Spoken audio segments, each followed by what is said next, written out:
चलिए हम लोग यहाँ से स्टार्ट करते हैं। अब उसी के आगे आप देखेंगे जो हम लोगों ने वो टेबल में लिखा था उसे याद नहीं करना है, ठीक है। याद उसे नहीं करना, वो सिर्फ आपको एक मेथड बताया गया था जो ये वाला था, ये एक मेथड बस बताया गया था कि ऐसे ऐसे आपको करना है, ठीक है। जस्ट अब हम लोग यहाँ पर देखेंगे, याद करने वाली चीजें आपको समझ में आ जाएंगी, बताते भी रहते हैं, और वो तो जस्ट प्रोसीजर है जिसे आपको समझना था। जैसे यहाँ बताने जा रहे हैं तो इसे रटना थोड़े है, बस समझना है। जैसे आप देखो इसमें क्या किया गया, इसमें क्या दिख रहा है आपको कि वैसे ही 3 पार्ट आपको दिखाए गए, लेकिन पहले पार्ट में उसने डिस्टेंस और टाइम दिया है, दूसरे पार्ट में उसने स्पीड और टाइम दिया है, और तीसरे पार्ट में डिस्टेंस और स्पीड दी। यानी कि ये जो तीनों पार्ट थे, एस टी और वी टी और एस वी, वो तीनों एक में मिक्स कर दिए, ठीक है, वही तीनों एक में मिक्स कर दिए। तो मेथड हमारा वही रहेगा कि अगर हमें एवरेज स्पीड निकालना है, वी एवरेज, ठीक है, तो हम क्या करेंगे, total distance upon total time.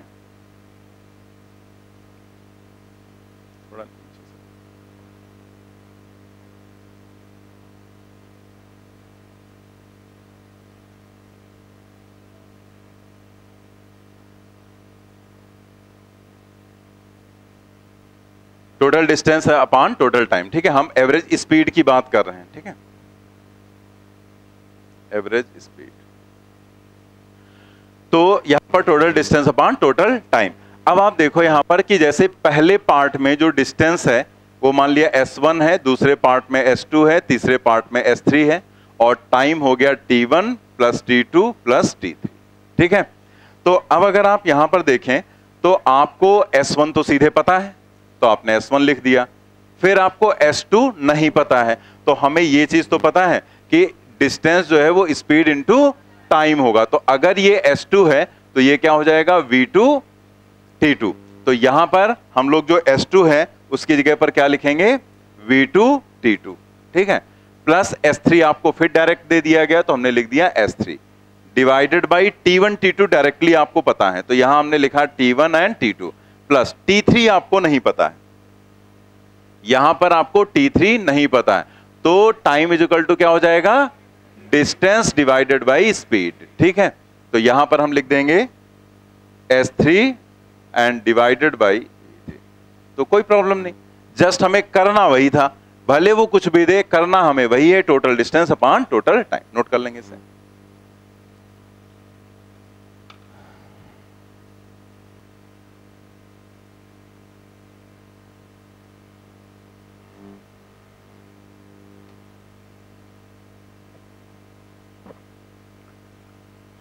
Note कर लिया। अब हम लोग यहां पर देखेंगे इसी से रिलेटेड 2 एग्जाम्पल्स आपको दिए गए हैं, तो वो एग्जाम्पल्स हम लोगों को यहां पर ट्राई करने हैं। तो पहले आप ट्राई करेंगे फिर हम बताएंगे उसे। जैसे आप देखो पहला एग्जाम्पल क्या है, a body travels from A to B, मतलब एक बॉडी है जो ए से बी तक जा रही अलोंग अ स्ट्रेट लाइन, बिल्कुल एक स्ट्रेट लाइन में। If body travels the first half distance with speed v1 and the second half distance with speed v2, then find average speed during complete journey।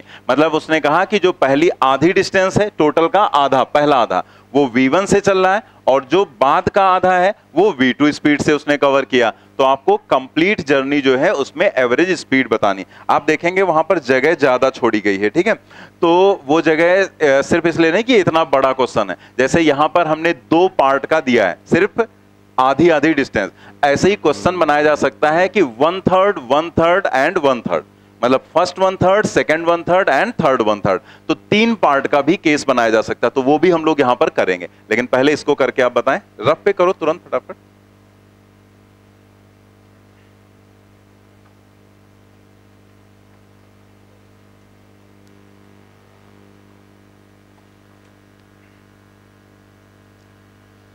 ये जो concept है इस पर based question बहुत बार पूछा गया, 90 में पूछा गया, 91 में पूछा गया, 2007, 2011, 2023 हुआ। क्या आएगा, 2v1 v2 upon v1 plus v2, बिल्कुल सही है। अगर ये आया है 2v1 v2 upon v1 plus v2, देख लेते हैं, मैं बता देता हूं एक बार। जैसे यहां पर हमने लिखा a और यहां पर हमने लिख दिया b, ठीक है, a से b तक है। अब उसने कहा जो पहली आधी डिस्टेंस है, that means s divided by 2, s by 2। जैसे टोटल डिस्टेंस जो है अगर वो हम s मान लें कि टोटल यहां पर वो s के बराबर है, तो ये s/2 तो पहली हाफ डिस्टेंस उसने v1 स्पीड से कवर किया और दूसरी हाफ डिस्टेंस उसने v2 स्पीड से कवर किया। आपको बताना है कि यहां पर एवरेज स्पीड क्या होगी। तो हमारे पास एवरेज स्पीड का एक ही फॉर्मूला है, that is v average is equal to total distance and divided by time interval या टोटल टाइम, कुछ भी लिख सकते हैं, ठीक है। उसी पार्ट का टाइम रहता है, बस इतना हमें पता होना चाहिए। तो टोटल टाइम, अब यहां पर अगर हम देखें तो टोटल डिस्टेंस क्या हो जाएगी, टोटल डिस्टेंस s के बराबर s/2 है, तो वो s के बराबर ही हो जाएगा। जैसे अगर यहां पर लिखना चाहें तो आप ऐसे लिख सकते हैं s और टाइम t1 एंड t2। मान लिया पहला जो पार्ट है उसमें जो टाइम लग रहा है वो टाइम है t1, ठीक है। तो t1 की वैल्यू अभी हम लोगों ने क्या देखा था, s/2 डिवाइडेड बाई v1 हो जाएगा, ठीक है। और ऐसे ही यहां से यहां तक t2, तो वो हो जाएगा distance and divided by speed v2, ठीक है। तो वही सब पूरा कॉन्सेप्ट है, कुछ अलग चीज थोड़े, वो तो मैंने लिख लिख कर दिखा दिया आपको, लिखना हो लिखें, ना लिखना हो ना लिखें, ठीक है। पीछे तो हम लोग कर ही चुके हैं ना अभी सब, तो स्टेप्स जो है ऐसे लिखने हैं बस। t1, तो t1 हो जाएगा यहां पर s/2 डिवाइडेड बाई v1 और ये हो जाएगा s/2 डिवाइडेड बाई v2। तो यहां से हम लोग क्या करेंगे, s/2 को लेंगे कॉमन, तो ये आ जाएगा 1/v1 प्लस 1/v2, ठीक है। यहां से अगर आप देखो तो ये s और s कैंसिल हो जाएगा, तो ये 2 जाएगा ऊपर, ठीक है। तो अब जरा देखो हम कैसे लिख रहे हैं, v average is equal to 2 divided by 2 गया ऊपर, बाकी जो है वो उसको ऐसे लिख दे रहे हैं 1/v1 प्लस 1/v2। और अगर हम इसी को सॉल्व करें तो ये कोई बहुत कॉम्प्लिकेटेड कैलकुलेशन तो है नहीं, एलसीएम लेंगे v1 v2 आएगा, तो ऊपर हो जाएगा v1 प्लस v2, तो v1 v2 चला जाएगा ऊपर, यानी कि ये सॉल्व होकर हमें क्या मिल जाएगा, 2v1 v2 and divided by v1 plus v2।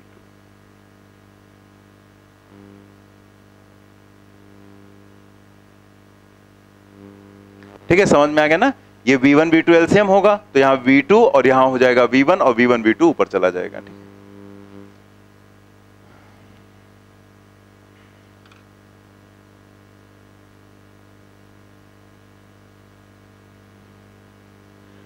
तो आप ध्यान रखना, इस पर क्वेश्चन बहुत बार पूछा गया, मतलब बहुत पहले से भी पूछा जा रहा है। जैसे अब बिल्कुल सेम या सिमिलर नहीं, मतलब उसी पर बेस्ड क्वेश्चन था, तो कभी सेम भी सीधे सीधे फार्मूला भी पूछा गया, कभी फार्मूले के बजाय उस पर न्यूमेरिकल वैल्यू देकर पूछ दिया गया, ऐसे अलग अलग तरह से, ठीक है। तो हम ऐसे सिमिलर लिख देते हैं, सिमिलर। कभी कभी फार्मूला भी पूछा गया, तो आपके यहाँ सिमिलर पूछा गया 90 में, फिर 91 में, फिर 2007 में, 2011 में, 2023 में।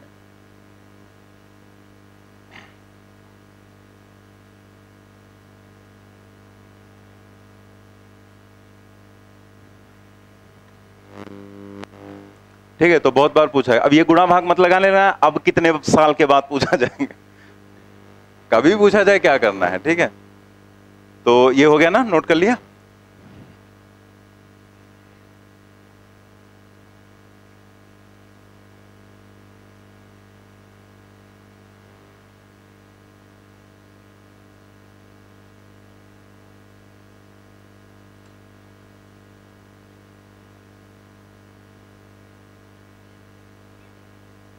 भी दिया है 23 के सारे क्वेश्चंस हम आपको कराएंगे, उससे पहले के भी जो क्वेश्चंस रहेंगे वो आपको कहीं ना कहीं जो अगर कुछ है वैसे तो बता दिए जाते हैं, भले वो आसान क्वेश्चन है, उसमें कुछ था नहीं, ऐसे ही था, बस ये v1 v2 की जगह पर उसने v और 2 भी दे दिया था, तो अभी हम लोग कर लेंगे उस क्वेश्चन को। नेक्स्ट हम लोग देखते हैं, इसी में अगर आपको ये दिया जाता क्वेश्चन 3 पार्ट में कर दिया जाता, ठीक है, मतलब आप पूरा क्वेश्चन नहीं लिखेंगे, बस हम शॉर्ट में लिखेंगे फॉर 3 पार्ट्स।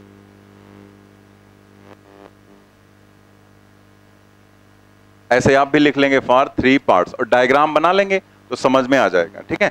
तो फॉर 3 पार्ट्स, 3 पार्ट का मतलब ऐसे हो गया कि यहां पर जो पार्ट हैं ये इस तरह से, तो ये हो गया v1 v2 और v3, और यहां पर हम s/3 कर देंगे, s/3 और s/3। तो अगेन a से b तक वो जा रहा है स्ट्रेट लाइन में, और ये टोटल जो डिस्टेंस है वो s के बराबर है। ठीक है, टोटल s के बराबर। तो पहला, अब यही क्वेश्चन दिया जाए तो कैसे दिया जाएगा?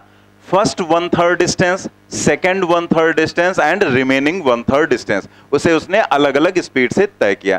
तो ये मैं इसलिए करा रहा हूं क्योंकि अगर आप यहां देखें, एक मिनट, हुआ जैसे एक बार टेस्ट में हमने क्वेश्चन दिया, तो टेस्ट में जब क्वेश्चन दिया तो कई लोगों ने इसमें जैसे एक ऑप्शन बना दिया वहां पर, तो उसमें एक ऑप्शन था 3v1 v2 v3, कई बुक्स में भी ये क्वेश्चन मिल जाएगा, और फिर नीचे था v1 plus v2 plus v3। ठीक है, अब कई लोगों ने उठाकर यही टिक कर दिया, सोचा जब 2 था तो 2v1 v2, 3 है तो 3v1 v2 v3 हो जाएगा, divided by v1 plus v2 plus v3। लेकिन अगर देखा जाए तो ये तो डायमेंशनली ही गलत है, मतलब डायमेंशन वाइज ही गलत है। जैसे ऊपर देखो तो मल्टीप्लाई होगा ना, मीटर पर सेकेंड मीटर पर सेकेंड मीटर पर सेकेंड, तो वहां हो जाएगा मीटर पर सेकेंड टू द पावर 3, और नीचे जब ऐड करेंगे तब तो बदलेगा, वेलोसिटी में वेलोसिटी ऐड करेंगे तो मीटर पर सेकेंड ही आएगा, तो ये कैंसिल होगा, तो यहां 2 रहेगा ना, यानी कि यूनिट आ जाएगी metre square and second square. तो metre square upon second square तो यूनिट वेलोसिटी की या स्पीड की तो होती नहीं है। ठीक है, तो इसका मतलब वो डायमेंशनली ही गलत है, लेकिन तब भी कई लोगों ने उठा के इसी को टिक कर दिया। तो हम लोग करके ही देख लेते हैं कि 3 पार्ट का केस क्या हो जाएगा। ठीक है,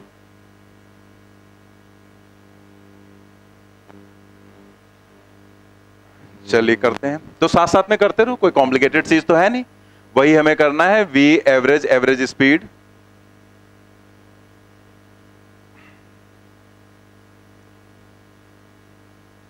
average speed, v average is equal to total distance and divided by total time.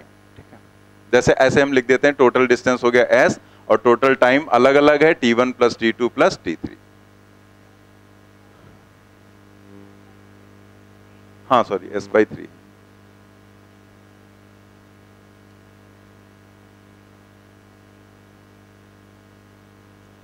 s/3 तो टोटल s हो जाएगा। अब यहां पर हमें रखना है तो s डिवाइडेड बाई, अब t1, अब हम पूरा वहां नहीं लिखने की जरूरत, t1 क्या होगा, time is equal to distance divided by speed, तो हम यहां लिखेंगे s/3 divided by v1 plus s/3 divided by v2 plus s/3 divided by v3, और इसी को हमें सॉल्व कर लेना है।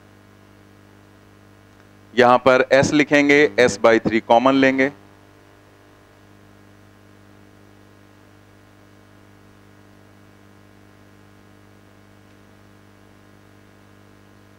ऐसे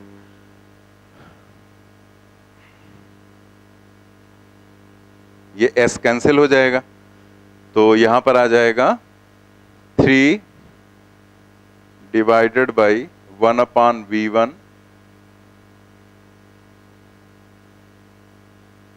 चलिए हम इसे सॉल्व करके भी दिखा दे रहे हैं।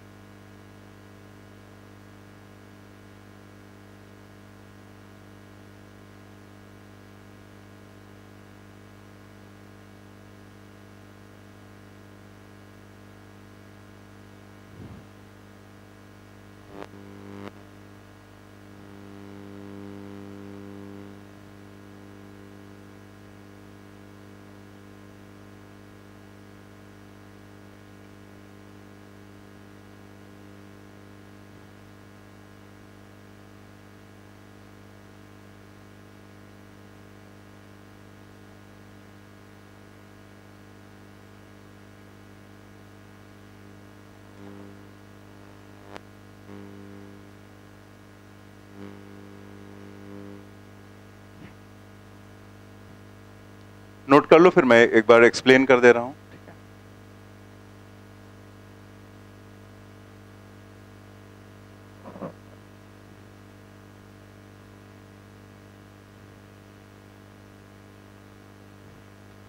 तो क्लियर हो गया कि यहां पर 3 पार्ट थे, तब भी कोई चेंज नहीं हुआ। जैसे हम लोगों ने 2 पार्ट वाला केस किया, वैसे हमने 3 पार्ट का केस किया कि s total distance divided by total time, s divided by time, t1 जो था वो distance upon speed, distance upon speed, distance upon speed, t1 t2 और t3 हो गया।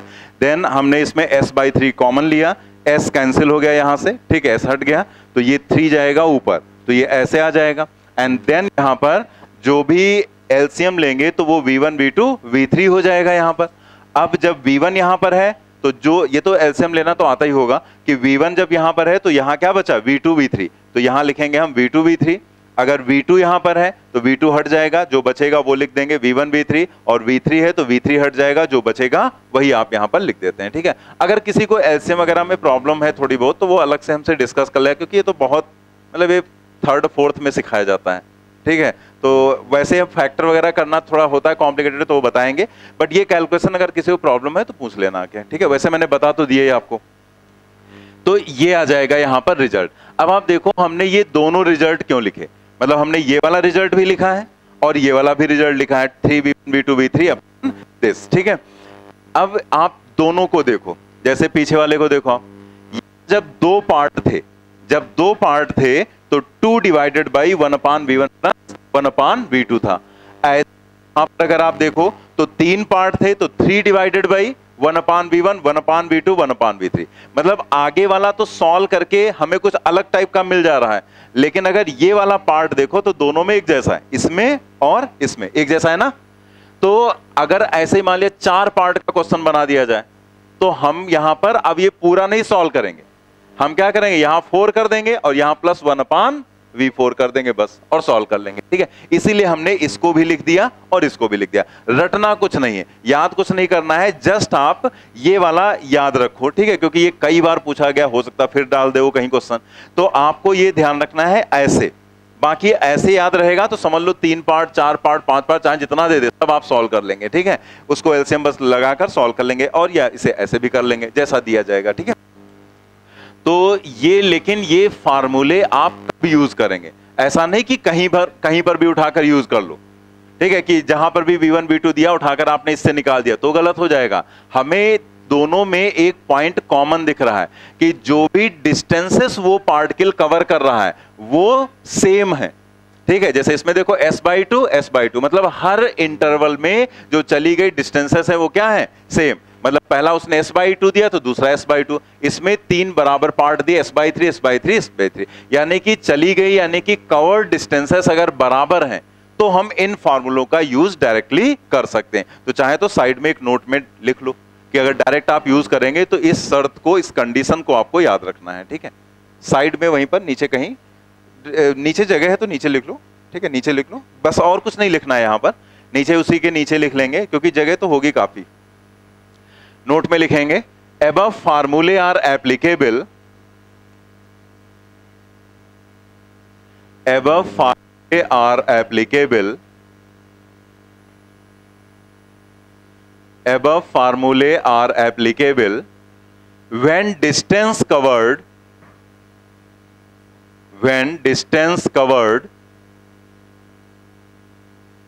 in each part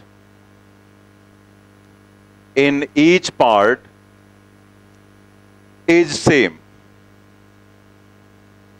when distance covered in each part is same। मतलब ये ध्यान रखना कि अगर हर पार्ट में चली गई डिस्टेंस सेम है तो आप इन्हें डायरेक्ट यूज कर सकते हैं। अगर ऐसा नहीं है तो जो पीछे कॉन्सेप्ट बताया गया था उसका यूज करेंगे। ठीक है, मतलब ये वाला कॉन्सेप्ट, फिर total distance upon total time करना, ये डायरेक्ट आप याद रख सकते हैं, लेकिन शर्त यही है कि डिस्टेंसेस कवर्ड सेम होनी चाहिए। ठीक है, आगे बढ़ते हैं हम लोग नेक्स्ट। उसी तरह से आपको यहां पर जैसे हमने बताया था कि अगर आपने कभी V1 V2 V3 आपको दिया गया, मान लिया V1 दे दिया, V2 दे दिया, V3, और आपने डायरेक्ट एवरेज कर दिया V1 plus V2 plus V3 upon 3 average speed निकालने के लिए, तो हमने क्या कहा था कि ऐसा करने पर यह चीज गलत हो सकती है। हमने ये नहीं कहा था कि गलत हो जाएगा, गलत हो सकती है। रीजन क्या है कि अगर ऐसा करते हैं तो कुछ ऐसी कंडीशंस होती हैं जहां पर यह चीज सही होती है, मतलब वहां पर यही हो जाएगा, लेकिन वो शर्त आपको, वो कंडीशन आपको पता होनी चाहिए कि अगर वो कंडीशन फुलफिल हो रही है तो आप डायरेक्ट उसका यूज कर सकते हैं इसका। अदरवाइज आपको वही काम करना है, total distance upon total time. तो हम वही चीज यहां पर देखने जा रहे हैं। ठीक है, देखो फिर से क्वेश्चन पढ़ते हैं। A body travels from A to B in a straight line. ठीक है, फिर से एक बॉडी स्ट्रेट लाइन में जा रही ए से बी तक। If body travels with speed v1 during first half time and with speed v2 during second half. आपकी डिस्टेंसेस सेम नहीं है, क्या सेम है, टाइम, डिस्टेंसेस कुछ भी हो जाएंगे, half interval, then find average speed during its journey. इसमें भी 2 पार्ट का भी केस करेंगे और 3 पार्ट का भी केस करेंगे। तो जैसे डायग्राम अगर हम बनाएंगे तो ये कुछ इस तरह से हो जाएगा, ए से बी, ठीक है, और हमने यहां पर कहीं पर भी ऐसे लाइन ड्रॉ कर दिया, क्योंकि अब की बराबर नहीं होगा, क्योंकि स्पीड और टाइम अलग अलग, यहां पर स्पीड मतलब अलग अलग कर दिया गया है। यहां पर v1 है, टाइम t/2 है, और यहां पर v2 है और टाइम t/2 है। आईआईटी में एक बार क्वेश्चन दिया गया था जिसमें उसने दोनों को मिक्स कर दिया, मतलब हाफ डिस्टेंस वाला केस और हाफ टाइम वाला केस दोनों एक में मिक्स कर दिया। तो वो क्वेश्चन भी मैंने डाल दिया है, हम लोग अभी आज असाइनमेंट में करेंगे। तो यहां पर ये कंडीशन, अब आपको निकालना क्या है, अगेन एवरेज स्पीड निकालनी है। तो फिर से हमारा वही काम होगा कि हम यहां पर क्या करेंगे, total distance upon total time. तो जैसे यहां से यहां तक देखें तो इसको हम S1 कहेंगे। तो S1 is equal to distance is equal to क्या होता है, स्पीड इंटू टाइम। तो ये v1 t/2 हो जाएगा, और यहां पर अगर आप करेंगे तो ये S2 हो जाएगा, ये v2 एंड t/2 हो जाएगा। तो यहां पर v2 एंड t/2 हो जाएगा ये, ठीक है। Again total distance upon total time करना है। तो हम लोग यहां पर क्या करेंगे, average speed, v average is equal to total distance, that is S1 plus S2 and divided by total time। तो total time t/2 plus t/2, तो वो t हो जाएगा, total time तो वही रहेगा टोटल। अब यहां पर आप वैल्यू डाल दो, तो v average is equal to S1 v1 t/2 and v2 t divided by 2 and divided by t हो जाएगा, ठीक है। हम यहां पर t/2 बाहर निकाल लेते हैं, तो t/2 बाहर निकाला, डिवाइडेड बाई t, और ये हो जाएगा 1/v1 plus 1/v2, sorry v1 v2, 1/,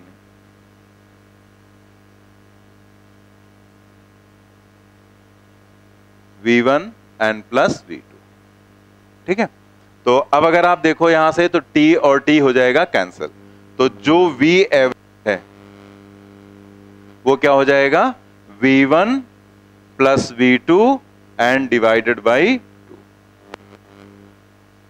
देखो यहां डायरेक्ट एवरेज आ गया ना, जो अर्थमेटिक मीन होता है। जैसे आपको दिया जाता है ना कभी कभी कि ये 3 क्वांटिटीज है, इसका एवरेज बताओ, अर्थमेटिक मीन बताओ, तो आप क्या करते हैं, तीनों को जोड़ के डिवाइडेड बाई 3 कर देते हैं। 4 होती, चारों को जोड़ के डिवाइडेड बाई 4 कर देते हैं। तो बिल्कुल वही चीज तो आ गई कि 2 स्पीड दी गई थी, दोनों को ऐड करके डिवाइडेड बाई 2 कर दिया। ये स्पीड का केस हम करा रहे हैं। आपके दिमाग में क्वेश्चन आ सकता है कि वेलोसिटी का क्यों नहीं करा रहे हैं, वेलोसिटी भी तो पूछी जा सकती है। तो वेलोसिटी में एक्चुअल में आपको पहले से रटने की जरूरत नहीं, क्योंकि अगर वो हम बता देंगे तो आप क्वेश्चन गलत भी कर सकते हैं, क्योंकि वेलोसिटी में हमें निकालना होता है डिस्प्लेसमेंट।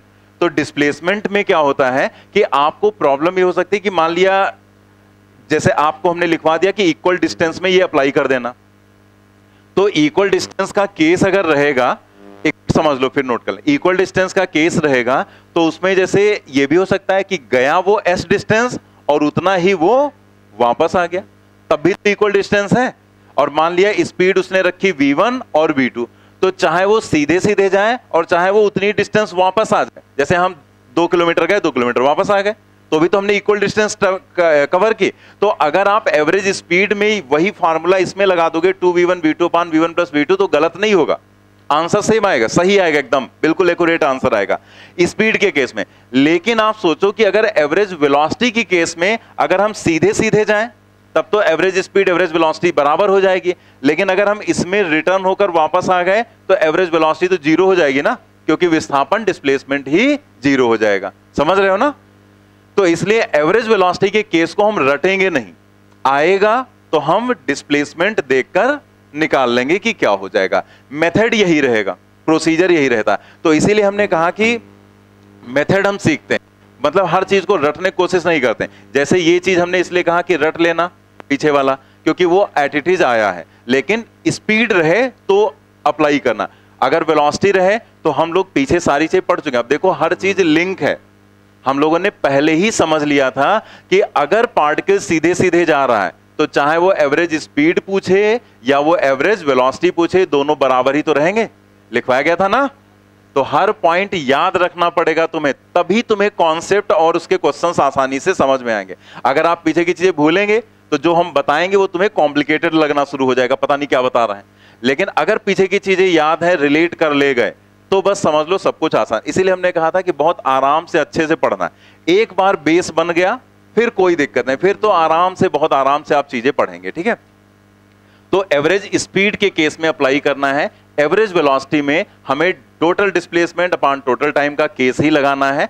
तो उसमें वो भी तब प्रॉब्लम आती है जब रिटर्निंग की कंडीशन होगी। अगर सीधे सीधे जा रहे हैं तब तो हमें पहले से ही पता है एवरेज स्पीड जो होगा वही एवरेज वेलोसिटी हो जाएगा। एक क्वेश्चन में आएगा भी आपके सामने। इसीलिए मैंने कोशिश असाइनमेंट के प्रॉब्लम्स में यही की है कि जो जो चीजें हम पढ़ाते हैं वो कहीं ना कहीं उनका एप्लीकेशन आपके सामने आ जाए, तो वो चीज क्लियर हो जाएगी। तो एनसीईआरटी के ही क्वेश्चन में ये चीज थी, तो वो क्वेश्चन हम लोग करेंगे तो उसमें यही पॉइंट आएगा। इसको नोट कर लीजिए।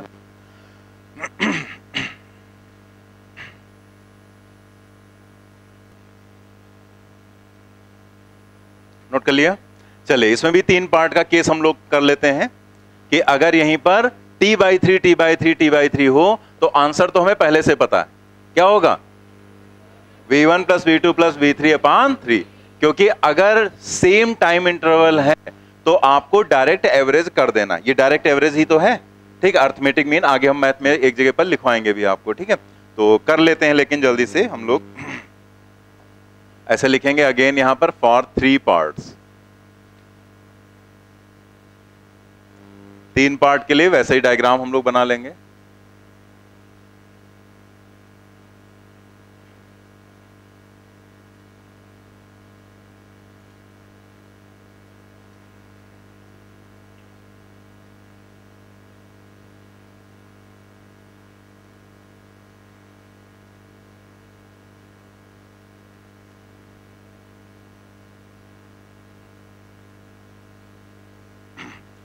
टोटल टाइम तो वही टी ही रहेगा, उसी को 3 भागों में बांट दिया गया।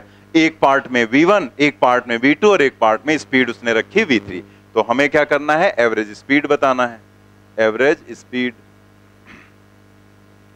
v average is equal to s1 plus s2 plus s3 and divided by total distance upon total time. अब s1 की value distance equal to speed into time, तो ये हो जाएगा v1 t/3 plus v2 t/3 and plus v3 t/3।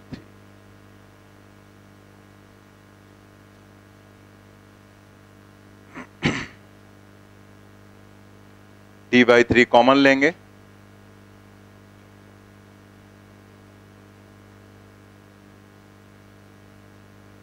t और t cancel हुआ और देखो वैसे ही आ गया v average v1 plus v2 plus v3 and divided by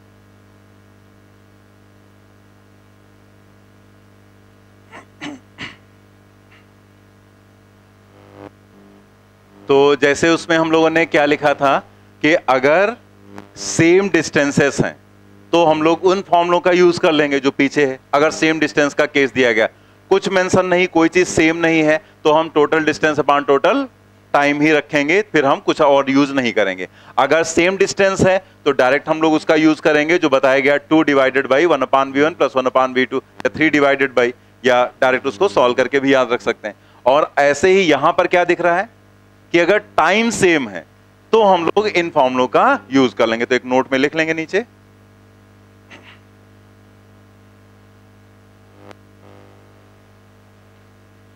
note में लिखेंगे above formulae are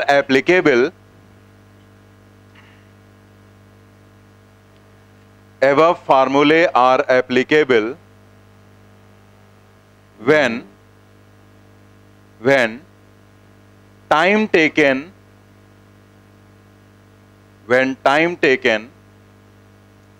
in each part is same, when time taken in each part is same। ठीक है, अगर हर पार्ट टाइम सेम लिया जा रहा है तो ठीक है। तो ये जो हम लोगों ने यहां पर पार्ट पढ़ा है, तो इसमें हम लोगों ने क्या क्या पढ़ा? बेसिक जो डेफिनेशन थी डिस्टेंस की, डिस्प्लेसमेंट की, और एवरेज स्पीड की, और एवरेज वेलोसिटी की। ठीक है, तो पहले काम करते हैं, कुछ क्वेश्चंस इस पर हम लोग करके देखेंगे और देन हम लोग फिर आगे बढ़ेंगे। तो हम लोग आ जाते हैं क्वेश्चंस वाले पार्ट पे। मतलब जितना कुछ पढ़ते चलेंगे उसका एप्लीकेशन भी साथ में हम लोग करते चलेंगे। पहला क्वेश्चन तो कर ही लिया था हम लोगों ने, ठीक है, जो पॉइंट ऑब्जेक्ट वाला क्वेश्चन था जिसमें ए और बी पार्ट सही थे। ठीक है, नेक्स्ट हम लोग देखते हैं, which of the following statement is incorrect. ठीक है, सबसे पहले आप ध्यान देंगे यहां पर कि उसने आपसे पूछा है कि इसमें इनकरेक्ट कौन सा है। ठीक है, तो इनकरेक्ट वाले पे मार्क कर लिया हमने। Displacement is independent of the choice of the origin of the axis. मतलब जो डिस्प्लेसमेंट है वो इस बात से इंडिपेंडेंट होता है कि आपने ओरिजिन कहां पर चूज किया है। तो ये बात एकदम सही है। तो एक्चुअल में होता क्या है कि इसके जब चारों ऑप्शन पढ़ेंगे तो जो गलत वाला है वो आपको पता चल जाएगा। जैसे ये अगर आपको नहीं समझ में आ रहा है अभी तो भी कोई प्रॉब्लम नहीं। अगला पढ़ा, डिस्प्लेसमेंट मे और may not be equal to the distance travelled, ये भी सही है। जैसे पहला अगर आपको नहीं समझ में आया तो हम आगे बढ़ गए कि डिस्प्लेसमेंट जो है मे और मे नॉट बी इक्वल, मतलब हो भी सकता है, और मे और मे नॉट का मतलब क्या होता है? हो भी सकता है और नहीं भी हो सकता है। व्हेन अ पार्टिकल, तो वो चीज हम लोगों ने पढ़ा ही था कि डिस्टेंस इज ग्रेटर देन और equal to magnitude of displacement. तो डिस्प्लेसमेंट जो है बराबर हो भी सकता है और नहीं भी हो सकता है। When a particle returns to its starting point, its displacement is not zero. मतलब तुरंत ही पता चल गया गलत है। आगे के हमें समझ में आ रहे हैं नहीं आ रहे हैं उससे कोई फर्क नहीं पड़ता। कभी कभी ऐसा भी होता है कि ऑप्शंस, एक ऑप्शन पढ़ा फिर आपको उसी में उलझ गए कि यार ये है कि नहीं। तो कभी भी ऐसे उलझना नहीं एग्जाम में कि आपने पहला पढ़ा उसी को सोच रहे हैं कि ये करेक्ट है कि इनकरेक्ट है। नहीं समझ में आ रहा है छोड़ दो, अभी आगे बढ़ जाओ। कभी कभी ऐसा होता है कि हमें बाकी के बारे में नहीं पता चल रहा था, लेकिन हमें थर्ड वाला तो पता ही था कि अगर कोई पार्टिकल जितना गया है, मान लिया वो 10 मीटर गया और 10 मीटर वापस वो रिटर्न होकर आ गया, तो 100% जो डिस्प्लेसमेंट है वो तो जीरो होगा, इसमें कोई डाउट ही नहीं हमें। डिस्प्लेसमेंट क्या होगा? जीरो। तो इसने क्या लिखा? डिस्प्लेसमेंट इज नॉट जीरो, और पूछा था इनकरेक्ट, तो यही इनकरेक्ट है थर्ड वाला। ठीक है, ये करेक्ट कहां है? ये तो गलत है ना, डिस्प्लेसमेंट जीरो होता है, उसने लिख दिया नॉट जीरो, तो यही टिक कर देना था। भले हमें दूसरे ऑप्शन समझ में आ रहे हैं या नहीं, लेकिन हम आपको यहां पर अभी समझा देंगे कि ये जो डिस्प्लेसमेंट है वो कैसे ओरिजिन ऑफ एक्सिस से इंडिपेंडेंट है। आप देखो, जैसे अगर हम यहां पर ओरिजिन चूज कर रहे हैं इस लोकेशन पर, ठीक है, मान लेते हैं कोई पर्सन यहां पर खड़ा हुआ है इस लोकेशन पर, और इस ए पॉइंट से वो बी पॉइंट पर गया, ए पॉइंट से बी पॉइंट पर गया, और इन दोनों के बीच की जो दूरी थी वो 10 मीटर थी। ठीक है, इतना गया 10 मीटर। तो वो कितना चला? 10 मीटर। मतलब अगर उसका डिस्प्लेसमेंट पूछे, ए पर था बी पर गया, डिस्प्लेसमेंट उसका विस्थापन कितना हुआ? 10 मीटर हुआ। ओरिजिन हमारा यहां था। अब आप सोचो कि ये ओरिजिन हम यहां ना मान के हम यहां मानते, ये ओरिजिन होता। तो अगर ओरिजिन यहां पर होता और पर्सन अगेन ए पर होता और बी पर जाता, तो वो कितना चलता? अगेन उसका विस्थापन, डिस्प्लेसमेंट कितना होता? 10 मीटर। तो क्या इस ओरिजिन से कोई फर्क पड़ रहा है? नहीं पड़ रहा है। ठीक है, तो ओरिजिन से डिस्प्लेसमेंट पर इफेक्ट नहीं पड़ रहा है। डिस्प्लेसमेंट अगर वो ए से बी जाएगा तो उतना ही रहेगा, आप चाहे यहां रेफरेंस मानो चाहे यहां रेफरेंस मानो। तो वही बात उसने यहां पर लिखी है कि displacement is independent of the choice of origin of the axis. ठीक है,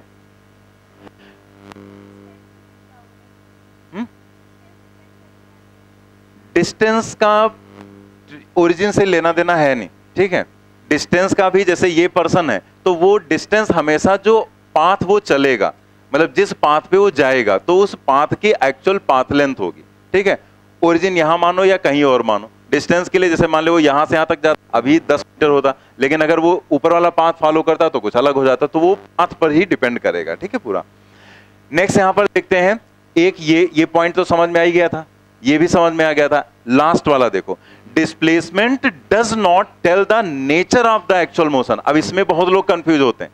displacement does not tell the nature of the actual motion of the particle between the points. मतलब ये कह रहा है कि दो पॉइंट अगर हैं तो उनके बीच में जो डिस्प्लेसमेंट होगा वो इस बात को, मतलब मोशन का जो नेचर है उसे वो रिप्रेजेंट नहीं करता है, उसे वो आपको नहीं बताएगा।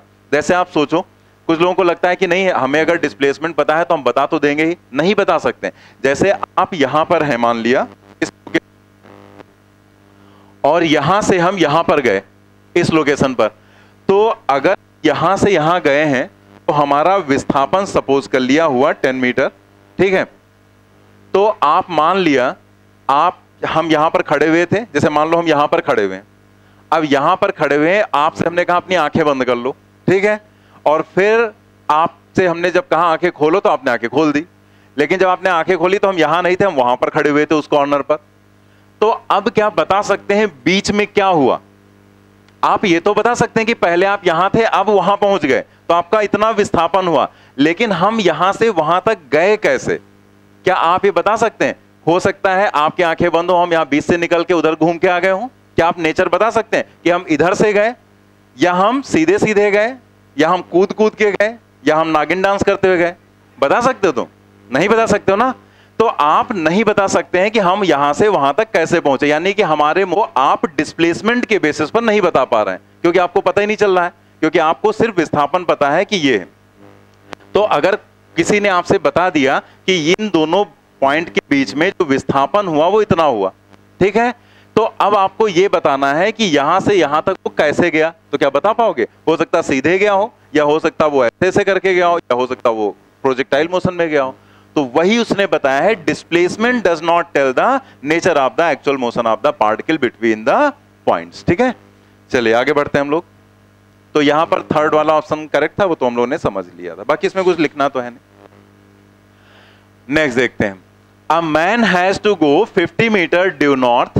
ड्यू नॉर्थ जो होता है, ये जो लैंग्वेज लिखी जाती है इसका मतलब होता है नॉर्थ की ओर, जैसे ड्यू ईस्ट तो ईस्ट की ओर। तो a man has to go 50 metre due north, 40 metre due east and 20 metre due south. मतलब पहले वो 50 मीटर गया नॉर्थ में, फिर 40 मीटर गया ईस्ट में, और फिर 20 मीटर गया साउथ में, to reach a cafe from his home. What distance he has to walk to reach the cafe? उसने डिस्टेंस कितनी कवर की? What is his displacement from his home to the cafe? और displacement क्या है, दोनों चीजें निकालनी आपको, ठीक है। कौन सा? फोर्थ ऑप्शन, ठीक है। बाकी लोग, जो लोग अभी नहीं कर पाए वो लोग ट्राई करें। डायग्राम कैसे बनाएंगे? जैसे बोर्ड पे जब हम बात करते हैं ईस्ट वेस्ट नॉर्थ साउथ की, तो हम लोग यहाँ पर इसे नॉर्थ मानते हैं। ये क्या हो रहा है भाई?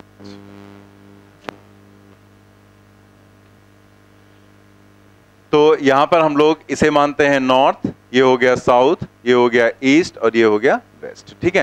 तो अब चलेंगे इसी के हिसाब से। पहले वो 50 मीटर गया नॉर्थ में, तो हमने यहां पर ऐसे दिखा दिया कि ये इसका होम है यहां पर, और ये कितना गया 50 मीटर, ठीक है।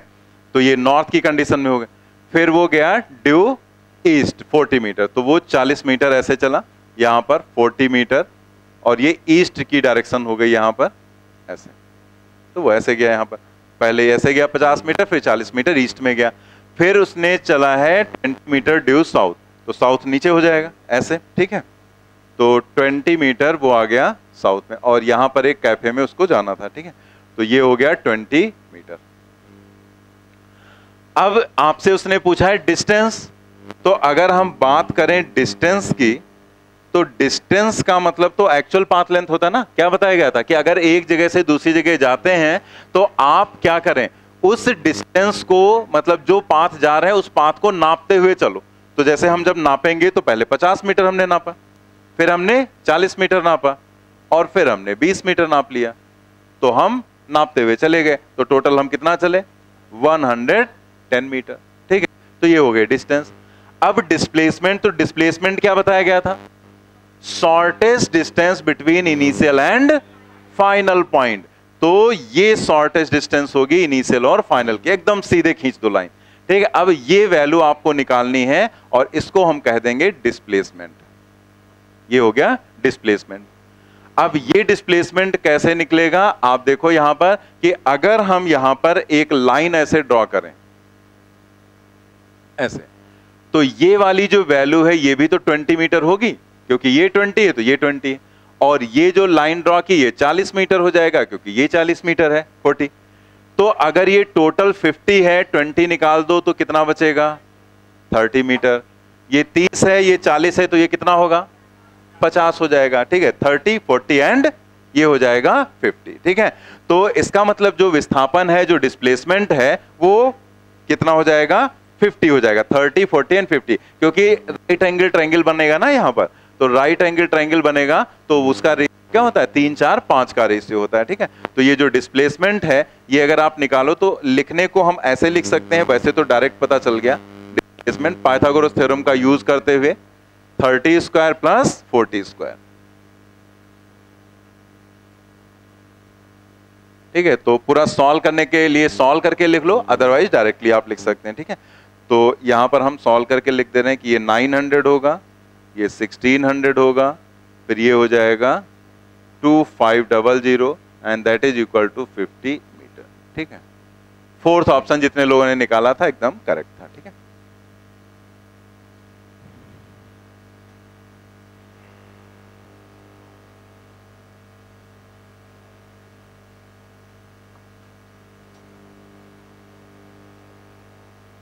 नोट कर लिया आपने। तो अब यहां जरा समझो कि जैसे ये तो क्वेश्चन सीधा सीधा था तो हमने डायग्राम से कर लिया, लेकिन ऐसे ही क्वेश्चन कुछ होते हैं जो आप डायग्राम से नहीं कर पाएंगे। जैसे यहां पर आपको सीधी डायरेक्शन दी गई थी 50 मीटर, 40 मीटर, 20 मीटर, मतलब नॉर्थ में, फिर ईस्ट में, फिर साउथ में। लेकिन अगर यहीं पर हम दे देते कि पहले 50 मीटर हम चले नॉर्थ में और देन मान लिया हम 40 मीटर चले ईस्ट में, यहां तक चलो ठीक था। फिर हमने जो 20 मीटर दिया है उसको हम लिख देते कि हम 20 मीटर चल रहे हैं। ठीक है, लेकिन हम चल रहे हैं 30 डिग्री साउथ ऑफ वेस्ट। ठीक है, 30 डिग्री साउथ ऑफ वेस्ट, हमने ये लिख दिया कि हम 30 डिग्री साउथ ऑफ वेस्ट चले 20 मीटर यहां पर पहुंचने के बाद। अब ये डायग्राम ही नहीं तुम बना पाओगे, क्योंकि तुम्हें जो है एग्जाम में कुछ दिया तो जाता नहीं, ऐसा ज्योमेट्री बॉक्स तो तुम्हें प्रोवाइड नहीं किया जाता है, ना ही वहां पर कोई इंस्ट्रूमेंट दिए जाते हैं, सिर्फ एक पेन दिया जाता है। पहले वो अपना ले जाते थे, अब तो वो भी वहां मिल जाता है। तो आप यहां पर ये डायग्राम नहीं बना पाएंगे, और जब ये डायग्राम ही नहीं बनेगा तो सॉल्व कैसे करोगे, फिर नहीं कर पाएंगे ना। तो इसका मतलब यहां पर जो ऐसा अगर इन्वॉल्वमेंट होगा तो ये मेथड हमारा काम नहीं आएगा जो यहां पर सिखाया गया। ये मेथड यहां पर इसलिए ऐसे आपको बता दिया गया कि सिंपल क्वेश्चन भी आ सकता है, आजकल पेपर में भी आज आ रहे हैं, थोड़ा सिंपल क्वेश्चंस भी आ जा रहे हैं, तो ऐसे भी आप डायरेक्टली कर सकते हैं। लेकिन अगर ऐसा होगा तो एक ही मेथड काम आएगा, वेक्टर वाला। ठीक है, फिर आपको वेक्टर मेथड ही काम करेगा, और वेक्टर मेथड जो होगा वो ऐसा मेथड होगा जो इस क्वेश्चन में भी अप्लाई होगा, मतलब वो सब कहीं अप्लाई कर सकते हैं। डायग्राम बनाओ चाहे ना बनाओ, वेक्टर मेथड कहीं भी लागू होगा। लेकिन अगर ऐसा केस है उसमें ये मेथड अप्लाई करना चाहेंगे तो नहीं होगा। तो ये मैंने इसलिए बता दिया, कोई कई जगह पर ऐसे क्वेश्चंस हैं तो वो क्वेश्चन अभी आप नहीं कर पाएंगे, क्योंकि उसमें ये चीज इन्वॉल्व होगी। तो ये क्वेश्चन हम लोग ऐसा ही क्वेश्चन करेंगे, फिर से वो करेंगे हम लोग वेक्टर में, जिसमें इस तरह की सिचुएशंस पढ़ेंगे और फिर इन पर हम क्वेश्चंस करेंगे। ठीक है, चलिए बढ़ते हैं आगे नेक्स्ट क्वेश्चन नंबर 4 पे। A body moves along the curved path of a quarter circle. Calculate the ratio of distance to displacement. Distance और displacement का रेशियो आपको बताना है। ठीक है, थर्ड ऑप्शन, थर्ड ऑप्शन और लोग ट्राई करें।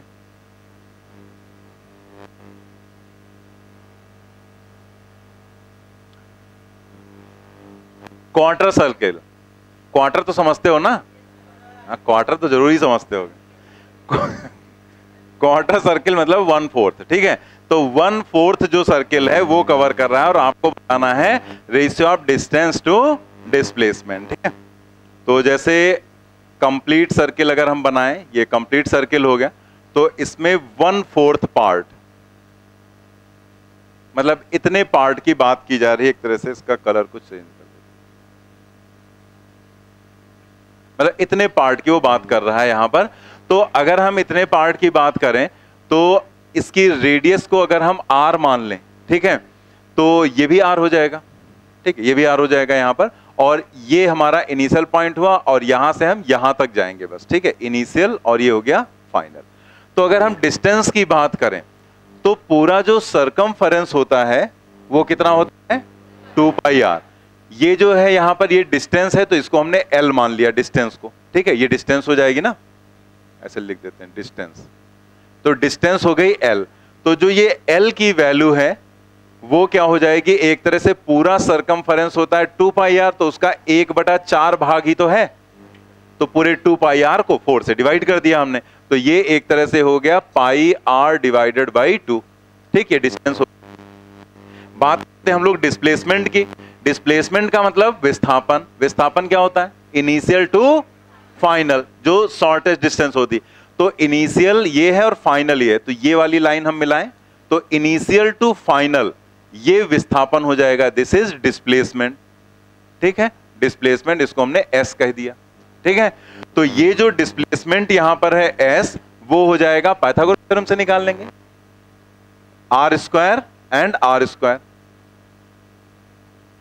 तो ये हो जाएगा रूट के अंदर 2 आर स्क्वायर और या फिर आर रूट 2, आर रूट के बाहर आ जाएगा, ये हो गया ना। अब आपको यहां पर क्या करना है, इसी का रेशियो निकालना था, रेशियो टू डिस्प्लेसमेंट, तो L डिवाइडेड बाई S, तो L की वैल्यू है पाई R डिवाइडेड बाई 2 और ये है R रूट 2। आप देखो यहां से R तो हो गया कैंसिल, ठीक है, R कैंसिल हो गया। पाई की वैल्यू जैसे हमें यहां पर दिख रहा है ना थोड़ा सा 11 एंड 7, तो हम लोग 22/7 रखें, 3.14 नहीं, तो हम यहां पर रखेंगे 22 डिवाइडेड बाई 7 पाई की जगह पर, ये 2 नीचे आ जाएगा, तो हमने यहां पर क्या किया इंटू 1/2 रूट 2 ऐसे कर दिया। तो अब ये जो 2 है इससे ये कैंसिल होगा, ये 11 आ जाएगा, तो यहां पर कितना आ जा रहा है 11 डिवाइडेड बाई 7 रूट 2, ठीक है, या फिर रेशियो वाइज 11:7 रूट 2। तो थर्ड ऑप्शन जितने लोगों ने बताया था वो एकदम सही था, रूट 2 इंटू 7 मतलब वही 7 रूट 2 हो जाएगा।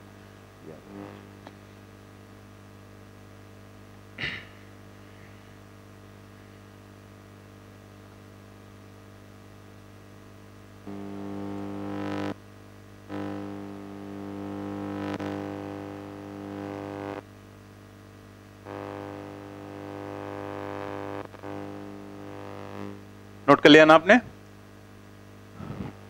ये सब जो भी बताया जा रहा है ध्यान रखना। जैसे हम लोग जब पढ़ते हैं सर्कुलर मोशन तो उसमें भी ऐसी कंडीशन आती है, तो उसमें भी डिस्टेंस डिस्प्लेसमेंट की कभी कभी जरूरत पड़ती है, तो ऐसे ही क्वेश्चन, पहला ही क्वेश्चन सर्कुलर मोशन में आपको मिलेगा जिसमें यही कॉन्सेप्ट यूज होगा, यही पॉइंट यूज होगा जो यहां पर आपको हमने समझाया है, ठीक है। उसमें क्वेश्चन में और भी चीजें रहेंगी क्योंकि वो सर्कुलर मोशन का क्वेश्चन होगा तो उसमें और भी चीजें आएंगी, लेकिन उसमें एक पॉइंट में ये कॉन्सेप्ट भी यूज करना है, ठीक है। सोचो हम पढ़ यहां रहे हैं और कहां यूज करेंगे, सर्कुलर मोशन में यूज करेंगे। तो हो गया कि हमें क्वार्टर सर्किल दिया गया था, अब आप सोचो डायग्राम क्वेश्चन है उसमें कुछ भी कर सकता है, क्वार्टर सर्किल की बजाय हाफ सर्किल कह देगा, ठीक है, तो कैसे भी क्वेश्चन में बदला जा सकता है, तो वो हमें यहां पर वैसे ही करना। हाफ सर्किल वाला एग्जांपल हमने आपको दिया भी था, ठीक है। रैंडम नहीं होंगे क्वेश्चंस क्योंकि उसके कैलकुलेशन कॉम्प्लिकेटेड हो जाएंगे, ठीक है, तो वो ऐसे नहीं दिया जाएगा। तो आपको यहां पर इतना दिया गया था, उसमें डिस्टेंस देखा और डिस्प्लेसमेंट देखा, distance actual path length, displacement direct वाला, दोनों की वैल्यू आपने निकाली और उसके बाद दोनों का डिवाइड करके रेशियो आपने कैलकुलेट कर लिया, ठीक है। चलिए नेक्स्ट हम लोग देखते हैं। An athlete complete one round of a circular track of radius r in 40 second, 40 second में वो एक कंप्लीट राउंड कर लेता है। What will be his displacement at the end of 2 minutes and 20 second? 2 minute 20 second के बाद उसका displacement आपको बताना है, क्या हो जाएगा। Second, second option, fourth option. कुछ लोग, किसी ने भी पहला भी बोला था 0, वो भी मुझे सुनाई पड़ गया था, मुझे बहुत तेज सुनाई पड़ता है। और 3 ऑप्शन सेकेंड। लड़ाई मत करो, तुम तो ऐसा लगा पार्लियामेंट में बैठे हो। First, second and fourth. Third की बेचारे क्या गलती है, एक लोग बता दो थर्ड।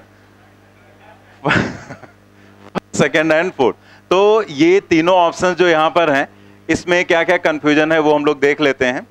तो जो भी सही होगा आ ही जाएगा, क्या चिल्ला रहे हो ठीक है। सेकंड ऑप्शन यहाँ पर है कि थर्ड है कि फोर्थ है कि फर्स्ट है।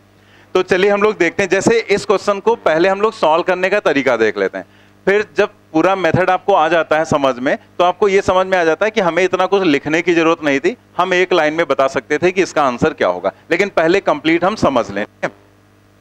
तो आप देखो यहाँ पर सबसे पहला काम क्या करना है, जो टाइम दिया है उसने, जैसे उसने कहा है 40 सेकेंड और फिर उसने कहा है what will be his displacement at the end of 2 minute and 20 second. तो इसे हम एक यूनिट में कन्वर्ट करें, इसे ऊपर 40 है तो इसको भी हम सेकेंड में लेकर आए। तो जो टाइम है टी वो यहां पर है 2 मिनट एंड 20 सेकेंड्स, ठीक है। तो इसे हम 2 मिनट को क्या लिखेंगे 120 second and plus 20 second, that is 140 second हो जाएगा, ठीक है। अब हम लोग क्या करेंगे कि जैसे उसने कहा कि 40 सेकेंड में वो पूरा एक कंप्लीट राउंड करता है, an athlete completes 1 round of circular track of radius R in 40 second. तो हम इसको ऐसे लिख सकते हैं कि सिंस 40 सेकेंड, अब शॉर्ट में लिखेंगे, पूरी लैंग्वेज नहीं लिखेंगे, 40 second implies that 2 pi R, ठीक है। 2 पाई आर, या हम ऐसे 2 पाई आर ना लिखें, 1 राउंड लिख देते हैं, ठीक है। अभी राउंड निकाल देते हैं। 40 सेकेंड इंप्लाइज दैट 1 राउंड, एक राउंड 40 सेकेंड में वो एक राउंड करता है, तो हमें ये देखना है कि 140 सेकेंड में वो कितने राउंड करेगा। Therefore 140 second implies that 140 into 1 divided by 40, ठीक है, वही डायरेक्ट प्रोपोर्शन वाला केस, 1 इंटू 40 डिवाइडेड बाई 40। तो ये हो जाएगा यहां पर 3.5 आ जाएगा राउंड, 3.5 राउंड। अब 3.5 राउंड में एक्चुअल में 2 पार्ट हैं। अगर हम 3.5 राउंड की बात करें तो इसमें एक इंटीजर पार्ट है और एक फ्रैक्शन पार्ट है। मतलब ये एक तरह से इंप्लाई करा, ये 3 क्या है, ये इंटीजर है ना, पूर्ण संख्या, और 0.5 आधा हो गया, तो ये 3 जो है वो एक तरह से ये 3 राउंड है, और प्लस 0.5 का मतलब हाफ राउंड और आधा चक्कर उसने और लगाया। तो जो ये कंप्लीट राउंड होगा तो उसमें क्या होगा कि जैसे कोई भी एथलीट है, अगर वो यहां से चलना,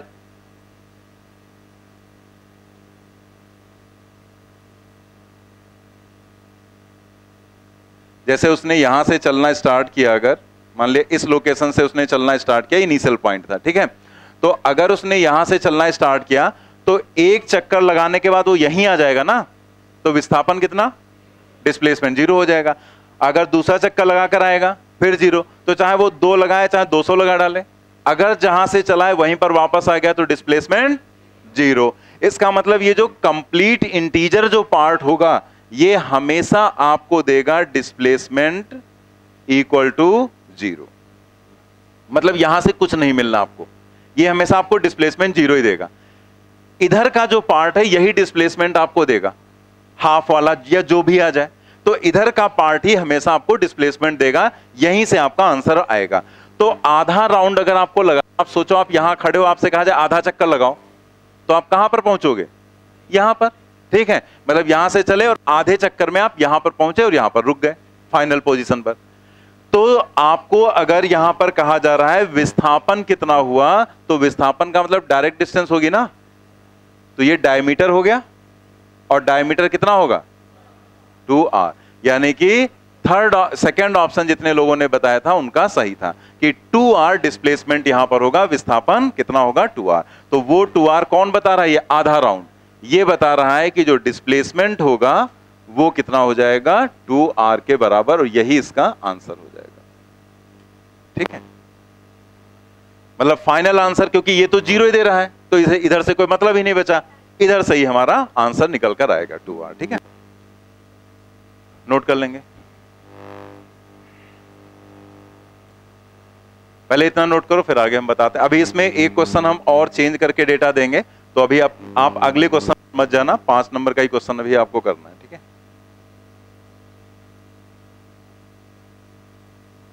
हो गया ना ये, चलिए आगे हम लोग इसी में देखते हैं। यहां पर जो ये पॉइंट आपको बताया गया है, तो डिस्प्लेसमेंट यहां पर 0 और डिस्टेंस, मतलब यहां पर आप इधर से निकालें। अब जैसे इसमें कुछ लोगों ने आंसर 4 भी बताया था, तो ये भी आंसर सही होता, ठीक है। लेकिन अगर उसने आपसे डिस्टेंस पूछा होता, तो एक बार हमने जो है टेस्ट में ऐसे बदल कर दिया भी था, पूरा क्वेश्चन नहीं बट डिस्प्लेसमेंट किया, डिस्टेंस पूछ लिया। अब होता क्या है कि जब वही मिल जाता है कंप्लीट एंड आर एंड, अरे ये तो वही है, टिक कर दिया उठक टू आर, पता लगा पढ़ा ही नहीं, आंसर था 7 पाई आर। तो अगर डिस्टेंस पूछेगा तो आंसर 7 पाई आर होगा। तो आप यहां सोचो कि अगर हम डिस्टेंस पूछते तो एक चक्कर लगाते तो डिस्टेंस कितनी 2 पाई आर, 2 चक्कर लगाते 4 पाई आर, 3 6 और आधा और 7 पाई आर। तो क्या एग्जाम में अगर 20 चक्कर लगाए तो 20 बार ऐसे ऐड करेंगे? नहीं, क्या करेंगे? मल्टीप्लाई कर लेंगे सीधे। तो अगर आपसे यहां पर पूछा जाएगा कि डिस्टेंस यहां पर क्या है, ठीक है, तो आप क्या करेंगे, आप यहां पर आगे लिख लेंगे नोट में। डिस्टेंस निकालना बहुत आसान, उसमें कुछ आपको ज्यादा कुछ उधर डायग्राम से देखना ही नहीं है। जब भी आपसे पूछेगा डिस्टेंस, टोटल डिस्टेंस लिख देते हैं,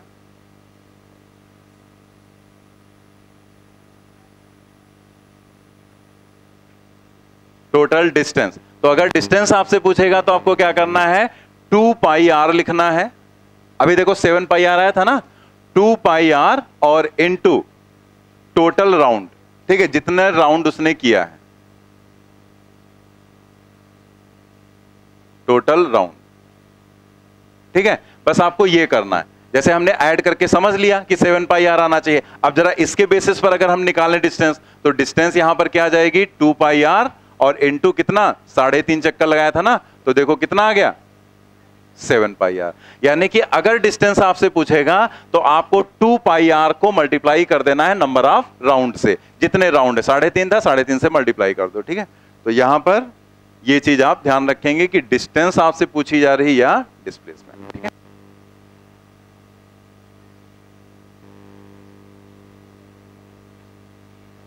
नोट कर लिया आपने? चले एक क्वेश्चन इसी में हम लोग ऐसे करते हैं, ऐसे क्वेश्चन डाल के लिख लो। जैसे हम आपको दे रहे हैं, इफ टाइम टेकन इज, उसमें कितना था 2 मिनट, यहां पर जो था 2 मिनट 20 सेकेंड था। जैसे मान लो इसको हम कुछ चेंज कर दे रहे हैं, 2 मिनट 10 सेकेंड कर दे रहे हैं।